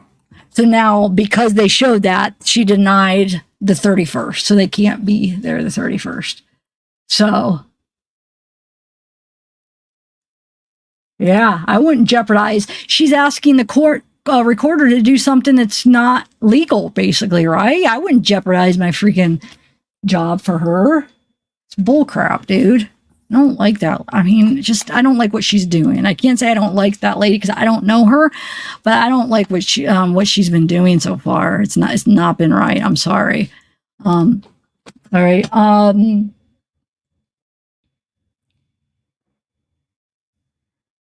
Oh, this is the one I wanted to read, actually. Oh, it is the 20. Wait.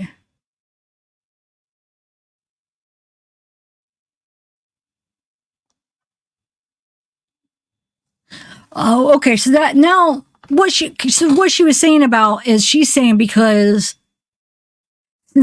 supposedly since Razi withdrew on the 19th, at least what she's saying, he withdrew, that because he wasn't the legal representative, he wasn't representing Alan, wasn't part of the case, no longer counsel on record, therefore his filing should be off the record, is what she's saying. Well, sorry. First of all, you freaking forced him. Hold on a second. Yeah, anyway. She does, dude, because here's the thing. She's not gonna, I feel like he could have appeal, or he could have some kind of Richard Allen, like, which I guess it could be good. I don't know. I don't know if we're going to hear the case and we're going to think he did it or not. From what we see so far, it looks like, I don't know. It's going to be hard to think he did it. But let's say we come to the conclusion, oh, shoot, they have some good evidence. Yeah, he did it. Then I'm afraid he's going to be able to appeal or whatever, take some kind of action, not only for this kind of stuff, if they keep her as a judge, but also for the crap how he's being treated in jail right now. You know, there's going to be some kind of grounds for it. I mean, they're going to try. So all around, it's not good to keep her. And plus, is she biased? That means she's going to always probably rule on the state side on things. And dude, that could have a huge effect on the jury. Like, you do a trial where she's always ruling on one side, a judge, that could change the whole outcome of the trial, you know? So it is important. Yeah, the judge isn't the one ultimately saying guilty or not guilty, but they're able to control how the trial goes and what's let in and what's not, and you know, and it's huge. It's huge. All right, guys. We're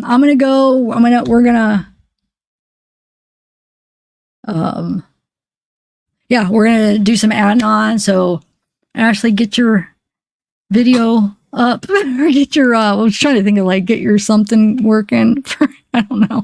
I'm just gonna put together a thumbnail, and like I said, this will just kind of be a video of trying to get you guys kind of into the case. I don't have anything planned, so it might not be that organized, but we'll just kind of discuss the case generally, what it's about, what the plans are for this, how we're gonna like do our videos, and try to get you guys interested in looking into it, the ones that haven't, because dude, it's very interesting. Even it doesn't matter how you feel, if you think he's guilty or innocent, like I feel like it's just really interesting to try to figure it out and look into it, because either way you look at it, nobody's in jail for this crime right now. Yeah, I mean, Adnan did 20 years. He did over 20 years, actually. What, 22 it would be, or 23? But yeah. Should he be out? I mean, should somebody else be in prison? All right, I'm gonna go. What's all okay. Wait, what? Oh, are you talking to me, Colette? I didn't even think you were being mean. Are you talking about my top? Thank you. Are you talking about me? Thank you if you like it. If you're talking about somebody else, then. No, you're not. What do you mean you're not? Texts aren't crappy. Why do you think that? All right. I'm going to go get a thumbnail. Come on back. Who's going to come back? I hope you guys do. All right. Bye, guys. Well, I'll see you in a few minutes.